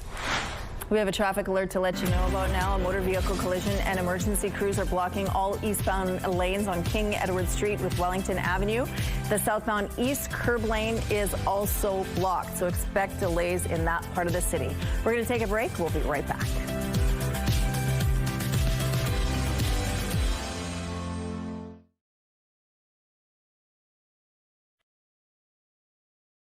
It's Wednesday, May 13th. Fires in vacant buildings. Crews battle several over a 3-hour period, leading to strained resources and frayed nerves. Bankruptcy blues. How many Canadian households wound up underwater financially last year, and what experts say is driving the downturn. And the Queen hobnobs with some very important dogs, well known and respected for their ability to sniff out dangerous diseases in humans. Your Morning Winnipeg starts right now.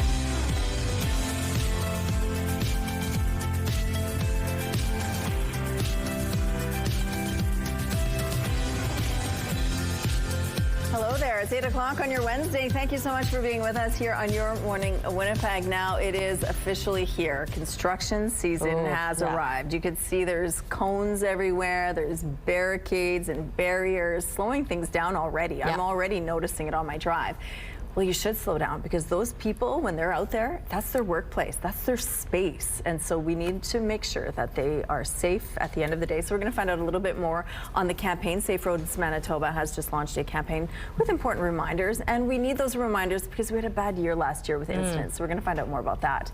But the weather, we're going to have a good day today. It is going to be a spectacular day today. Already this morning, the sunshine, oof, it looks so good. 5 degrees. Now, that is a normal low temperature. That's not where we started. We actually had dropped as low as 1 degree this past night. So we've made those gains back to the seasonal 5, and we'll continue to make some very impressive gains throughout the day. The winds are light out of the southeast, just 6 kilometers per hour. The pressure rising, the humidity sitting at 80%. And those winds are likely to stay light today. I've been saying all morning long that the winds, or the lack of wind, could be the most pleasant part about today, because it feels like anytime that temperatures even start to get good, we deal with that strong wind increasing. And tomorrow that wind will be increasing, so make the most of today while we're hoping it to be on the lighter side. Clear conditions across the province. The few clouds throughout northern Manitoba, even those will be clearing as the day goes on. And with all of this sunshine comes the above seasonal temperatures. Now, tomorrow still could be quite mild as far as the temperatures go, but the conditions start to change. In fact, those winds begin increasing overnight. For tomorrow, this band of precipitation, you can see here's 8 a.m. and it's right along that western border. That will likely be passing right through, and with those strong winds, rain could be coming at us sideways. Now, the rain isn't a bad thing. It's the winds that will really spoil the conditions, because passing precipitation, we need some of that, although it'll likely linger a little bit longer through central and northern Manitoba. We're likely to get more of that precipitation throughout the weekend or through May long, but those temperatures are going to be a lot cooler after tomorrow when those winds increase and that precipitation passes through. A little mixed medium with some gemstones and beautiful art. Thanks to 6-year-old Vera for today's picture. And we'd love to see more of what you're working on. Send it through our website, ctvnewswinnipeg.ca. And when you do, you're entered to win a $100 gift card from Crockadoodle on Kenniston. The weather art of the day is brought to you by Crockadoodle. Spend quality time with loved ones and paint memories together. A rash of overnight fires burned across the city Monday night, mostly in vacant buildings, leaving a trail of destruction in its wake. Firefighters responded to blazes at 5 vacant properties in Winnipeg in a 3-hour time period. The first fire broke out after midnight, and the final call came in before 3:30 in the morning. The blazes happened at St. John's Avenue, Power Street, Boyd Avenue, and Manitoba Avenue, and there were even 2 fires at the same property on Alexander Avenue. All of the fires are under investigation and no one was hurt, but the events are raising concerns over how incidents like these are straining Winnipeg Fire and Police Service resources. In fact, the president of the William White Neighborhood Association says 3 houses on Power Street, which are owned by one man, have caught fire 12 times. When these houses sit, they're a temptation to the arsonist or, you know, to break into these places and set them on fire time and time again. Like I say, they've responded here 12 times to these 3 particular properties. That's ridiculous. I mean, the cost, the city cost for the fire department to come here is phenomenal, and it's just unacceptable. The City of Winnipeg says if you see anyone entering a vacant building or tearing down boards from windows or doors, to call 911 immediately. And if you spot breached windows or doors but don't see anyone actively trying to enter a vacant property, report the incident to 311. Some encouraging news from the head of the World Health Organization, who says at this point there are no signs of a broader hantavirus outbreak. But of course the situation could change. And given the long incubation period of the virus, it's possible we might see more cases in the coming weeks. The final group of 28 passengers who were on board the cruise ship have been evacuated by air to the Netherlands. 3 people from the ship have died from the virus. In Canada, 9 people are being monitored, 4 in BC, 2 in Alberta, and 3 in Ontario. The Queen hosted some very important dogs at Clarence House on Tuesday. She met 2 Labradors, both representing the Medical Detection Dogs charity. They're highly trained cancer detection specialists, and they did a demonstration for her. 11-year-old Florin is trained to detect prostate cancer, while 9-year-old Jody is trained to find colorectal cancer. Dogs from this charity are also able to detect bladder and kidney cancer. That's incredible. Here's a look at what's happening outside now on Donald Street. Things have picked up over in this part of the city, as you can see, but overall, we have no issues to tell you about over here. If you see anything out there, please send us a text at 10400. Traffic is brought to you by Mr. Lube Plus Tires. No appointment needed. Let's go back now to Ainsley McPhail, who is back in the boat for the Dragon Boat Festival that's coming up, and there's lots that people can do to take part. There's many different events to support. Good morning. Good morning, Rochelle. I wish I wish we had a camera on cameraman Kenny so you could see what his vantage point is, because he's just sitting in a lawn chair without shoes on. I'm like, does this guy even work? Does this guy? He's got to come to the Dragon Boat Festival and we'll get him on the boat. How about that? I think that's probably a good idea. It wasn't working much today. We got to get him going. There we go. Pierre is joining me now. Tell us about what the day looks like, because it really is full of festivities. So on both days, essentially what happens, every team gets around 3 races. They're all around 500 meters, so it's a good jaunt to paddle. And then they just paddle all throughout the day. They have heats. Depending on how well they do, then they make a certain final, A, B, or C final, and then we celebrate at the end with that. So, what's the training and preparation like for it? So every team, it's all recreational. Every team gets about 2 practices. They're about an hour each. We teach them mostly how to stay in sync, how to stay coordinated, and if they get really good, the technique, how to really reach and put some power in the stroke. Day of, how competitive does it get? With the high schoolers, very competitive. Very competitive. They want to beat the other schools. They want that pride. The River City, the Adult Festival, they're competitive, but it's more for fun, more for drinking beer and enjoying themselves. There we go. And a beautiful day on the water today, for example. Fingers crossed for the day of as well. But you guys do an event into September. That's right. On September 13th, we have our 10-person festival. It's a little bit different, a little smaller than the 20-person boats, and the races are different. We do a pursuit-style race with a turn. It's a lot more chaotic. It's actually a little bit more dynamic, too. A lot of fun to watch for spectators because they really get to see a big change into the dynamic of the race. And it's challenging because we're talking about something so serious in cancer and getting people to really donate to this cause, but also dragon boating is just such a fun community event. Why would you encourage people to donate? Well, for a multitude of reasons. I think this event brings out obviously the negative aspect of cancer, but also the positive way of the community getting together, really pulling ourselves together and supporting a really good cause. The Never Alone Foundation's been a really good partner for us. I know that the money that they've raised through our events has helped a lot of families and individuals, so that can really go a long way for people that are in need of help. Thank you so much. I really hope people support this cause. In the meantime, Kenny, put your shoes on, man. Yeah, no kidding. Thank you, Ainsley. The race is heating up to be the Canadian headquarters of the new Defence Security and Resilience Bank. At least 4 cities are vying to host the international financial institution designed to fund defense projects and create jobs. CTV's Judy Trinh reports. Finance and advanced innovation. Toronto launched its bid to host the new Defence and Security Resilience Bank with a glitzy video accompanied by a full-court press.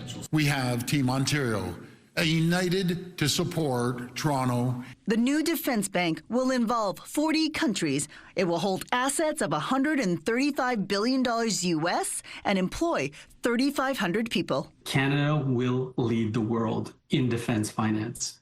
Period. Vancouver, Montreal, and Ottawa are competing for the headquarters. Analysts say the winning city needs to have more than just financial expertise. Good cultural sensibility. I think it needs to be able to communicate with different players in different countries. Toronto has the most diverse population, but the nation's capital has the most diplomatic ties. We're the home of 130 plus foreign missions and embassies. But Ottawa's airport doesn't have many international flights. Not a problem for Vancouver. We're the gateway to the Pacific. We actually are in the perfect time zone to bridge those gaps. The bank will lend money to smaller companies in NATO nations to help them build cutting-edge technology. The economics and the diplomacy. So we're the only city that can give both. The economic diplomacy that this bank needs. But Montreal could be hampered by Quebec's fall provincial election. There could be another referendum on separation, depending on who wins. Ontario's premier says he won't use it to sway the decision. I say go Habs. You know, Montreal's great. The federal government has yet to lay out its criteria for selecting the site of the global headquarters, but there's already a clear winner: Canada. Judy Trinh, CTV News, Ottawa. What a win for us as we're looking through the CTV Live Eye, brought to you by Bathfitter, exclusive home of the PermaFit solution.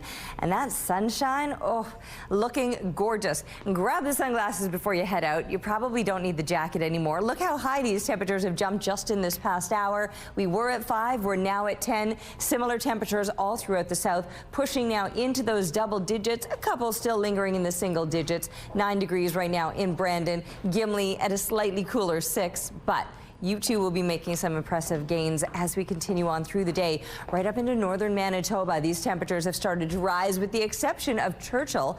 You actually dropped off a couple of degrees this past hour, and you might be the one place where some heavier clouds will linger, but for everybody else, just soaking up that sunshine. And with that sunshine comes the warmer above seasonal temperatures. In fact, as we continue on throughout the day today, we're going to see these mercury rising without the winds increasing. And that's such a nice change up because it seems like the last few times that we've had temperatures that are climbing to above seasonal, and that hasn't been very many.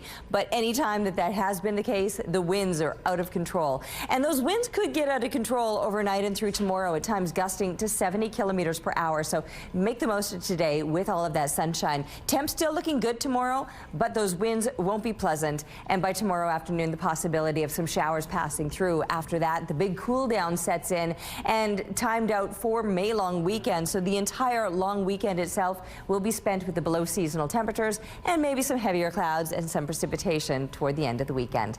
Taking a break right now, but we'll be back with Your Morning Winnipeg.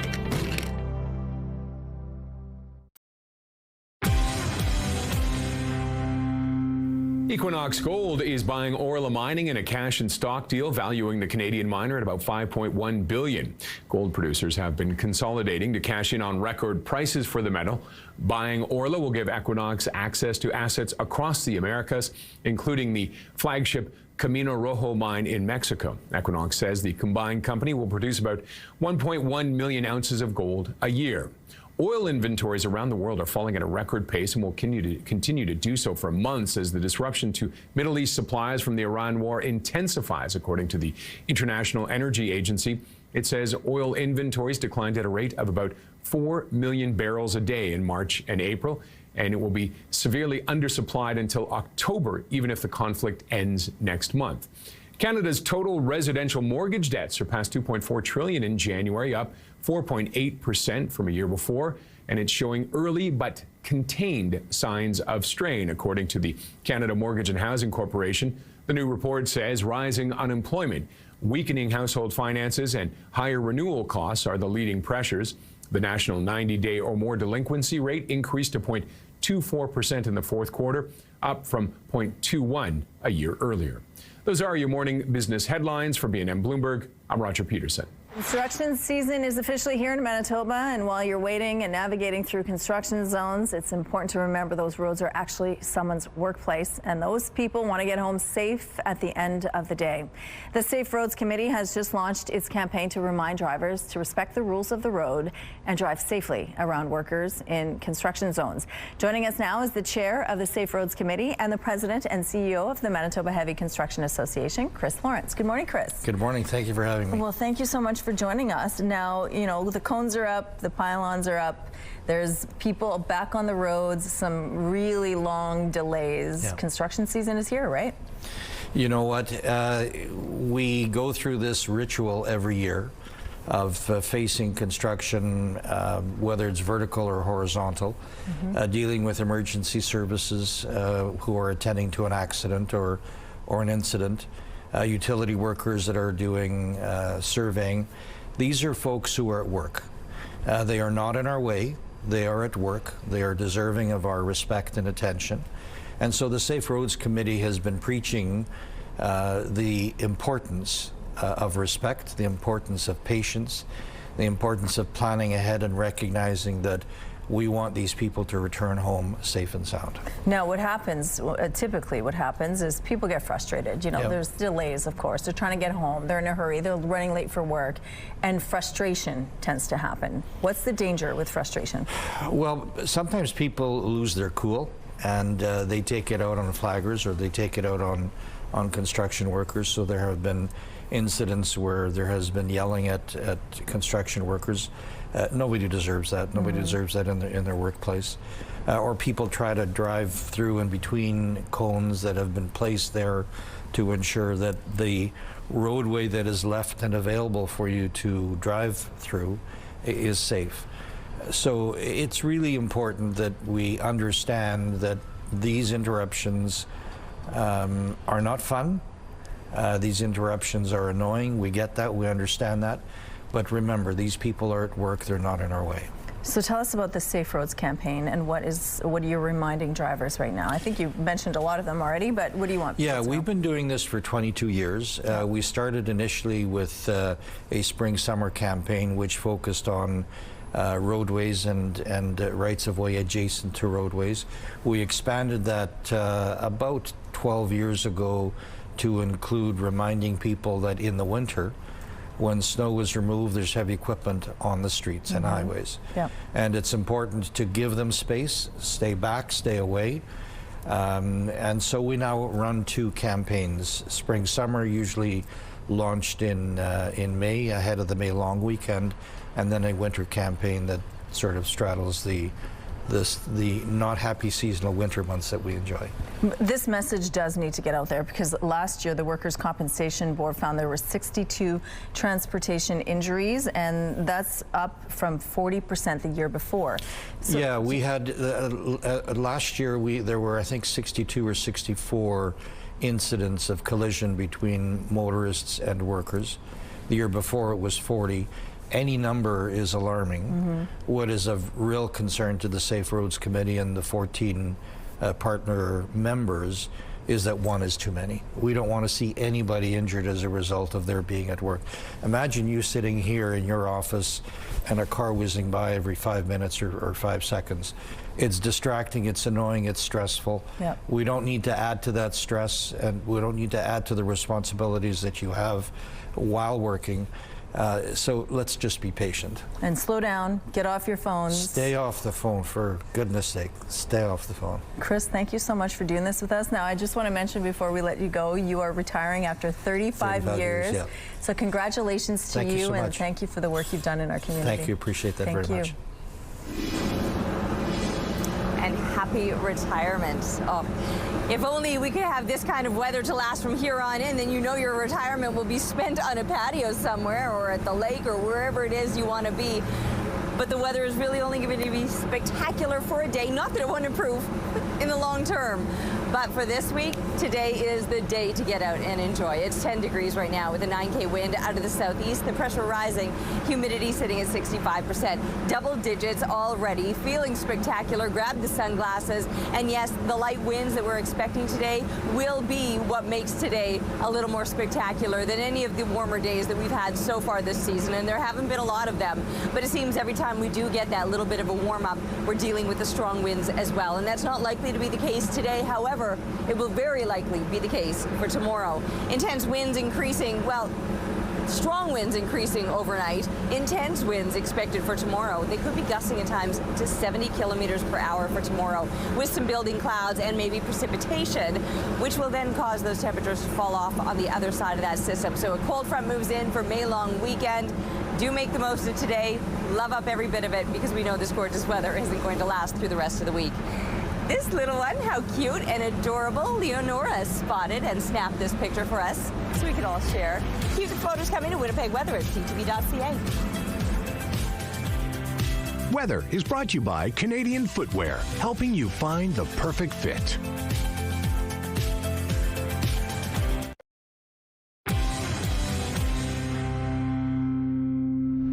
Keep the kids creative with this Your Morning Winnipeg contest. Crocodoodle Keniston is holding some kids' summer art classes, and the activities include painting ice cream gnomes, turtles, watermelons, and tropical geckos. This week, we're giving away one prize pack with a selection of 4 classes from June 23rd to July the 7th. There will be pizza for lunch, games, and a lot of fun.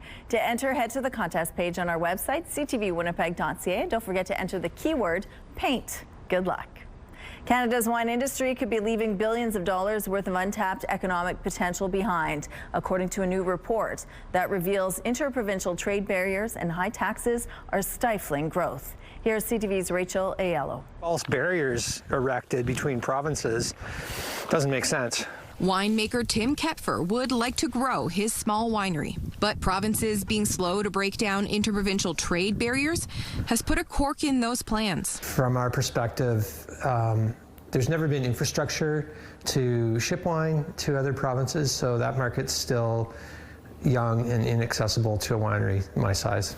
Billions of dollars in untapped economic benefit is being left on winery floors across the country, according to a new report. Canadian-made wines currently make up just under 29% of domestic wine sales, contributing $10 billion annually to the GDP. But new analysis estimates that increasing the market share to 51% could grow the sector's GDP contribution to $13.7 billion a year. Prince Edward County produces award-winning sparkling, delicate reds, crisp whites, and innovative natural wines. But despite provinces' U.S. booze bans opening up shelf space, many local winemakers say there's still challenges getting access. There are so many different rules between all our regulatory systems that it is actually very difficult to market that to a consumer. It should be would you like to buy a bottle of wine from your local winery? Yes, here you go. And have a good time. The industry wants a federal strategy and a reduced tax burden. Right now, according to Wine Growers Canada, mid-size wineries pay on average 14 times more in excise duty than their U.S. competitors. That means that winery in the United States has a greater chance of investing in their business, growing their business, whereas the winery in Ontario, or any place in Canada for that matter, would face a significant impact. The federal government says it's done its part, but now it's on the provinces that have all promised to allow direct consumer sales to make it happen. We've talked to the provinces about moving faster. Wineries across the country sustain more than 99,000 jobs. Minister LeBlanc said today he agrees it's in the national interest to let the wine from these vines flow more freely. Rachel Aiello, CTV News, Prince Edward County. Over the years, we have covered our share of dog shows. It's now time to give cats their due. 150 cats competed in this year's cat show expo in Bulgaria. Judges come from all over the world to hand out prizes like Best in Show and Audience Favorite. Besides from a place to showcase cats, the expo is also a chance to learn about pet health, nutrition, and responsible breeding. Wake up and win with CTV Your Morning and Manitoba Blue Cross. We can pay your bills with a massive $20,000. Imagine what you could do with an extra grand in your pocket. Today's code word is reward. Head to the contest page at ctvwinnipeg.ca or scan the QR code on your screen. Enter reward with your info for your chance to win the Your Morning $20,000 Pay Your Bills contest, brought to you by Manitoba Blue Cross, your local trusted health benefits provider. Tune in tomorrow for another code word. Good luck.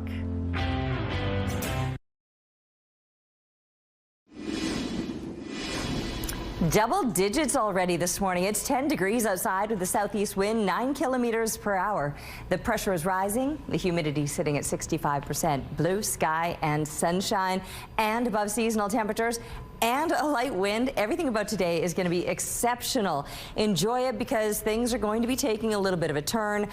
And over the next couple of days, it's going to be windy. It's going to start to cool down. We're probably going to get some sideways precipitation. Not that the precipitation is a bad thing. It'll keep some of that dust at bay, especially with those intense winds increasing. But that's not for today. Today, the winds out of the south could get to about 20 kilometers per hour. That's just a light to moderate wind with above seasonal temperatures, 23 degrees, when 19 is normal for this time of year. And we're going to spend it soaking up the sunshine. Probably one of the better days that we've had so far this spring. Then overnight, 12 degrees. That sounds very mild. Well, it technically is. 5 degrees of normal low temperature, so staying well above that. But the winds start to get a little bit stronger, not just a little bit, up to 50 wind gusts through the overnight hours, with a few extra clouds lingering and a few more clouds stacking up throughout the day tomorrow. And while the temperatures look good, we have to look beyond just the temperatures, because those winds from 50 wind gusts overnight to 70 wind gusts throughout the day tomorrow. That's intense. And then, of course, that precipitation, which will perhaps be coming sideways with those strong winds, and everything after that cools down considerably. So for pretty much all of May long, we're looking at below seasonal temperatures, with 19 degrees being a normal daytime high. We will have some sunshine at times, but then also some heavier clouds, some scattered precipitation that will carry us into the start of next week. Thank you, Terry. Community members and local officials got together to discuss the implications of a proposed supervised consumption site in their neighborhood. This is not treatment for addiction. It is a revolving door that fuels addiction. This meeting was organized by the community itself at a restaurant and banquet hall across the street from the proposed consumption site. Organizers tell CTV News there is more opposition than support for the site. They have questions they feel are unanswered. How many people will be using the site per day? And what happens if something goes wrong? Organizers say they feel the Canute government's plan hasn't been properly shared with the community. An international fugitive is in custody after being caught during a traffic stop in Winnipeg. Police spotted a truck speeding in the Exchange District last Tuesday afternoon. They stopped it near Higgins Avenue and MacArthur Street after identifying the driver. Police learned the 35-year-old man from Tennessee had outstanding warrants for aggravated statutory rape, soliciting sexual exploitation of a minor, and aggravated sexual exploitation of a minor from the United States. The Canada Border Services Agency, FBI, and police in Tennessee Tennessee were notified. The man is being held by border agents until he can be returned to the U.S. A Winnipeg City Councillor wants to push the other levels of government to put home ownership within reach for people who might otherwise not be able to afford it. I think that rentals are doing quite well, and I think it's time that we start tipping the pendulum to home ownership and home equity. St. James Councillor Sean Dobson is putting forward a motion to lobby the federal and provincial governments to create a program or programs similar to the Housing Accelerator Fund, but geared towards homes. It could include removing the GST and PST on building materials, then purchasing single-story, newly built homes and passing the savings on to prospective buyers. Dobson's motion also specifies buyers should be required to live in the homes for at least 10 years to ensure they're not turned around immediately for a profit. The Executive Policy Committee will consider the motion next week. More Canadians filed for insolvency in the first 3 months of this year than in any other quarter since the global financial crisis. There's a growing concern more households are carrying too much debt and having difficulty paying their bills. CTV's Pat Foran explains. According to the Office of the Superintendent of Bankruptcy, more than 37,000 Canadians either filed a consumer proposal or declared bankruptcy during the first 3 months of this year. That's an increase of 8.5% over the same period in 2025. I'm not surprised by these numbers. We know that about half of Canadian households are living paycheck to paycheck, which means, they have no savings. The Canadian Association of Insolvency and Restructuring Professionals says Canadians are carrying record amounts of debt. Many mortgages will come due this year at higher interest rates. Rising food and gas prices, along with other factors, are pushing some households to the brink. In about 80% of cases, clients choose a consumer proposal instead of bankruptcy, which allows them to have a fixed monthly payment and stops interest from accumulating. Most of the time, they will pay less than what they owe. It's based on their budget and capacity to pay. And you keep your assets in a proposal. In a bankruptcy, you may lose assets. Almost 14,000 people in Ontario filed consumer proposals and bankruptcy so far this year. That's almost a 15% increase over the year before. The rate of increase in insolvencies is a lot worse in Ontario than it is in the rest of Canada because we are the engine of the economy. Licensed insolvency trustee Doug Hoy says tariffs have been detrimental to Ontario and says increasing unemployment remains a concern. I suspect that we will see a continued, perhaps gradual, but certainly increase in the number of personal insolvencies filed in Ontario for many months to come. Hoyes recommends keeping debt levels low and to curb your expenses. Anyone facing financial hardships can seek the advice of a licensed insolvency trustee. There is usually no charge for the first meeting. Pat Foran, CTV News. We have a traffic alert to tell you about. A motor vehicle collision and emergency crews are blocking all southbound lanes on Notre Dame with Sherbrooke. So use alternate routes and expect delays in that part of the city. If you see anything else out there, please send us a text. Here's a look now at your gas prices. In Winnipeg, the average is $1.80. It's an increase compared to yesterday, and the lowest price in the city is $1.55, found at 3 gas stations on McPhillip Street. All this info is on GasBuddy.com. The Price at the Pump is brought to you by the Kidney Foundation. Help by donating your card today. It's time now for your answers to our question of the day. Today is Top Gun Day, so we asked, what do you like most about Top Gun? Susan likes Tom Cruise. Blenda says, my favorite thing about Top Gun is the scene in the bar where they sing You've Lost That Loving Feeling. Craig texted, me and my now wife went to Top Gun on our first date. 36 years later, we went to the sequel. That's nice. Ryan shared, we named our firstborn son Maverick. When I asked my wife, I had no idea you love Top Gun so much. She said, what's Top Gun? LOL. For Jackie, it's the awesome soundtrack. She loves the music in Top Gun. Lisa likes the volleyball scene.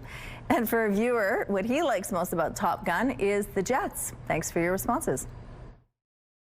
Question of the day, brought to you by Provivo, Manitoba's #1 cool sculpting clinic. Science-backed body contouring. Let's go back now to Ainsley, who's in a different vessel. She's in a boat this morning. The Dragon Boat Festival is coming up soon. Good morning. Hi, good morning. What a beautiful day to be on the Red River. I'm just basking in the sun. So if you see my eyes closed, it's because, well, I can't see. But anyways, Fred's joining us now from the Never Alone Cancer Foundation. Tell us about this event. Lots of people coming the 31st. Yeah, it's the 31st of May. It's a Dragon Boat Festival. Never Alone has a couple of boats, and everything in the entire event, the proceeds is coming to Never Alone Cancer Foundation to support cancer patients and their families, either in treatment or just post-treatment. Mm-hmm. What does that really look like? Because for everybody, there's a lot of commonalities, but it can be a case-by-case basis for sure. So what are some of the things that the foundation does for people? Well, a lot of people don't understand when you're going through your cancer treatments and stuff, you might lose your job, and there's some real challenges with that. We have people going to chemo that don't know if they have gas enough in the car to go home. We have a mom going through chemo with no groceries in the kitchen. So Never Alone, we provide that support. It's real-time support, a gas card, some groceries. Sometimes we help them with the rent. Sometimes we get them a cell phone, whatever they need to try to traverse that minefield that's going through cancer treatments. So being in survival mode and then having those additional layers, what does it mean to them when you see them get that money? Well, I'm fortunate enough to go deliver to a lot of patients, and you can see the stress palpably lose, like their face softens, because I delivered groceries a little while ago. That family did not know where they were going to eat supper that night. They had no food in the house, and they didn't know what they were going to do. I bring them 4 bags of groceries, and tears and hugs, but for that one moment, we got them through. That's so powerful. And people at home can help with this Dragon Boat Festival. Always looking for sponsorships too. Well, we get no government support, so everything we do is grassroots. And come to the festival, support the festival, buy a ticket for the gift rallies and the raffles and whatnot. Manitoba, by every single year, by a large measure, is the most generous province in the country, and Winnipeg is amazing with that. Thank you so much. Sorry, we're out of time, but we'll see you at the event on the 31st. Okay, thank you, Ainsley. Let's go out to the rooftop now. That sun is shining bright. It's going to be a good day to be outside. The water behind Ainsley was like a mirror. So beautiful, so still, so calm. So spectacular with that sunshine and, yes, the light winds. Otherwise, she would have been rocking on those waves, but that's not the case today. Those southeast winds are just 9 kilometers per hour, already in the double digits, 10 degrees right now with blue sky and sun shining over us. The pressure rising, the humidity is sitting at 65%. So I've been saying all morning long that the best part of today will be the fact that the winds are likely to remain on the lighter side, which allows us to really enjoy the otherwise pleasant conditions, which we've had at times throughout this season. It's just that every time that it warms up or we get the sunshine, we're dealing with those strong winds. We'll just know that those strong winds will be increasing again overnight and even more so throughout the day tomorrow. So while the temperatures tomorrow are still looking good as today, in fact, we should climb to a high of about 23 and could do that again tomorrow. But tomorrow will come with very strong winds, increasing clouds, maybe precipitation that central and northern Manitoba will also endure for perhaps even longer periods of time. For southern Manitoba, that precipitation tomorrow might just be passing through, but as it passes through, so too does a cold front, and that's what we will experience throughout pretty much all of the May-long weekend. Taking a break right now. We'll be back in a moment with Your Morning Winnipeg. Weather is brought to you by Garage Masters, your complete garage specialists.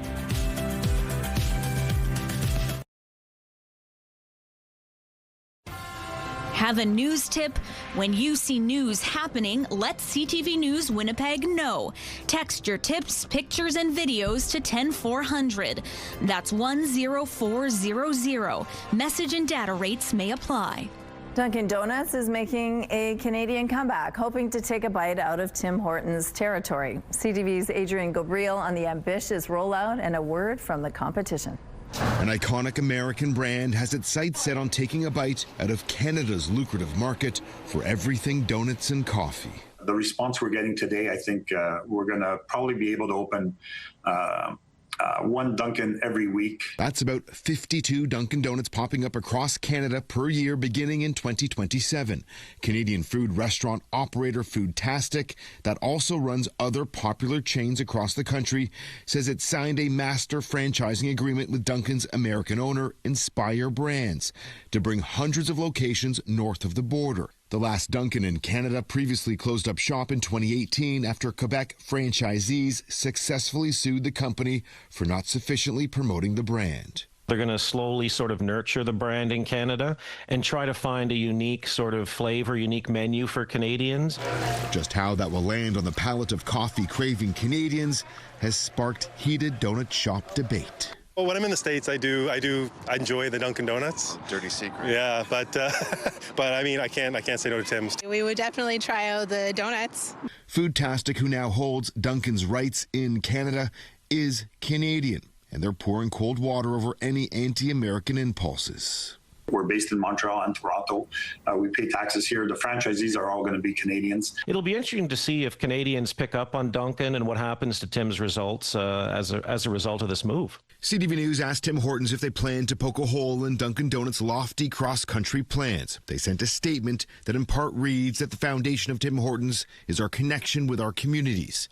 That connection with Canadians and every community we serve will continue to be the basis for our future growth. Foodtastic's CEO tells us the company plans to spend the first 24 months opening up Dunkin' Donut locations in the Greater Toronto Area as well as in Montreal before setting their sights on the rest of the country. Adrian Gabriel, CTV News, Toronto. May-long weekend finally here. Well, almost. We can see it right around the corner. We're bringing in our travel expert, Jen Weatherhead Harrington, to join us today. Good morning, Jen. Good to see you again. Thanks for having me. All right, so this is the weekend that everybody heads out of town, opens up the cottage. We're actually going to be talking about some tips for the cottage, and I guess where do we begin? Maybe with some essentials?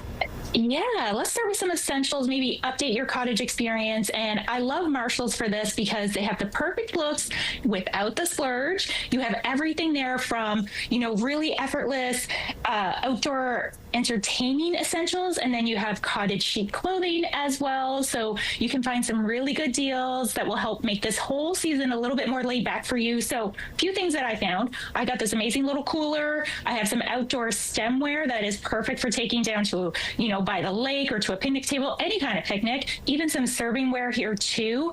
And then when it comes to clothing, I have to go to Marshall's all the time for clothing because they have such great deals. We have some really comfy sandals that would be perfect for outside. They have so many linen pieces for the summer as well, and tons of denim short options, which are nice to have around the cottage. Then they also have, some sets for activewear if you want to do some lounging. And also they still have some fleece available. I picked one of those up too because, sometimes those nights get a little bit chilly, right? So you'll want to do that. Very nice. And price points there, fantastic. I also love, there's something about like the hunt at Marshall's, right? Because it's not the same every time you go. And so I know, every week. Yeah, exactly. I know. So keep going back because they'll have brand new stuff throughout the entire summer. Very nice. Sure. Okay, we have to talk about food for the cottage too. I know. I kind of love the food experience at a cottage, but we're going to definitely upgrade our food experience. And we're doing that with an amazing outdoor pizza oven. Oh. So this is by Uni. This is their brand new Coda 2. I have a 14-inch one here. They also have a brand new rotating stone that you can put in with it. And it's really incredible. It gets up to 950 degrees. So that means your pizza is cooking in about 60 seconds. Wow. So you're going to be, turning around pizzas pretty quickly. You can have a pizza per person, I think, at that speed, but it really elevates your dining experience, your outdoor experience, but it's also super simple and easy to use and hook up. So great option. You can go to uni.ca. They also have tons of really great accessories that can go along with this. So you make sure that you have everything you need for that perfect pizza night at the cottage. All right. Yes, please, to pizza. I love that. Okay, quickly before we're out of time, you've also got ideas for people maybe that aren't cottagers. They just want a bit of a getaway. Yeah, so I love the app Skyscanner. It's a global travel app. It really helps you find those amazing deals. And they found out that 61% of Canadians have yet to book their summer vacation. Ooh. A lot of that has to do with hesitancy around pricing. So they came up with a really great plan. So they have the brand new 2026 Smarter Summer Report. So this is ideal because it's going to give you lots of tips and tricks on how you can save and use your dates and change things around and really outsmart your summer travel plans. They also discovered that the best week to fly in terms of being the cheapest, August 31st makes sense because it's at the end of summer. Okay. The cheapest days are also on Mondays to travel. Overall, best days to do your traveling in terms of getting great fares. And then they also have lots of great domestic flights on there. Like we're seeing flights to Montreal for around $314 round trip, right? So not so bad, but you want to make sure you check out Skyscanner, their app, or skyscanner.ca. You get all those tips. You can set up flight alert or price alerts on there so you know when prices are going up and down, and that will really help you save this summer. We're all looking to save a little bit, but also we don't want to limit ourselves either. So what great ideas to make sure we're still having fun, but not blowing our budget at the same time. Thanks so much for joining us, Jen. Hope you have a wonderful May long weekend. Thanks, you too. Yeah, May long weekend isn't going to be the best of days, but today might be one of the very best that we've experienced so far this spring. And I say that mostly due to those winds on the lighter side out of the southeast. They're only 9 kilometers per hour. We're already up in the double digits. The sun is shining, the pressure rising, humidity at 65%. Every time I step out onto the rooftop, I'm like, oof, soaking up the rays, the pleasant bit of a breeze, and it is just a bit of a breeze. And that'll likely be the case today across the province, sunshine and above seasonal temperatures. Now, tomorrow, we still could have some above seasonal temperatures because 19 degrees is normal for this time of year. So surpassing it today, soaking up the sun, everything about it will be spectacular. Tomorrow's numbers look good, but it's going to be windy. The clouds will build up. We could experience some passing precipitation through the afternoon, and then after that, everything cools down. So this is May long weekend, and we're going to spend it, sure, with maybe a little bit of sunshine, but also some heavier clouds, some cool below seasonal temperatures, and a bit of precipitation too. We're taking a break, but we'll be back with Your Morning Winnipeg.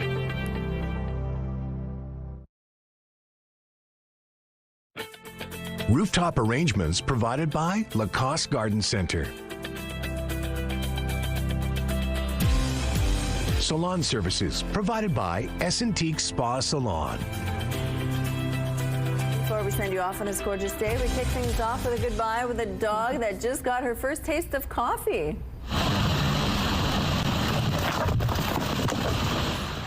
Don't blink or you'll miss her. Versace the collie got a big jolt after taking a sip of her mom's Java. This caffeinated K9 raced around the neighborhood for hours before finally passing out. She's got the zoomies. And repetition is the key to learning, and this baby proves just that. Bye-bye, Jaru. Bye-bye, Jaru. Bye-bye, Jaru. Asia is in his bye-bye era. This tot has just learned how to say see you later and make sure nothing is missed, from the shops to the swings to the ducks, and yes, even to himself. Oh, what a little sweetheart. And then speaking of babies, this one is in its jumping era.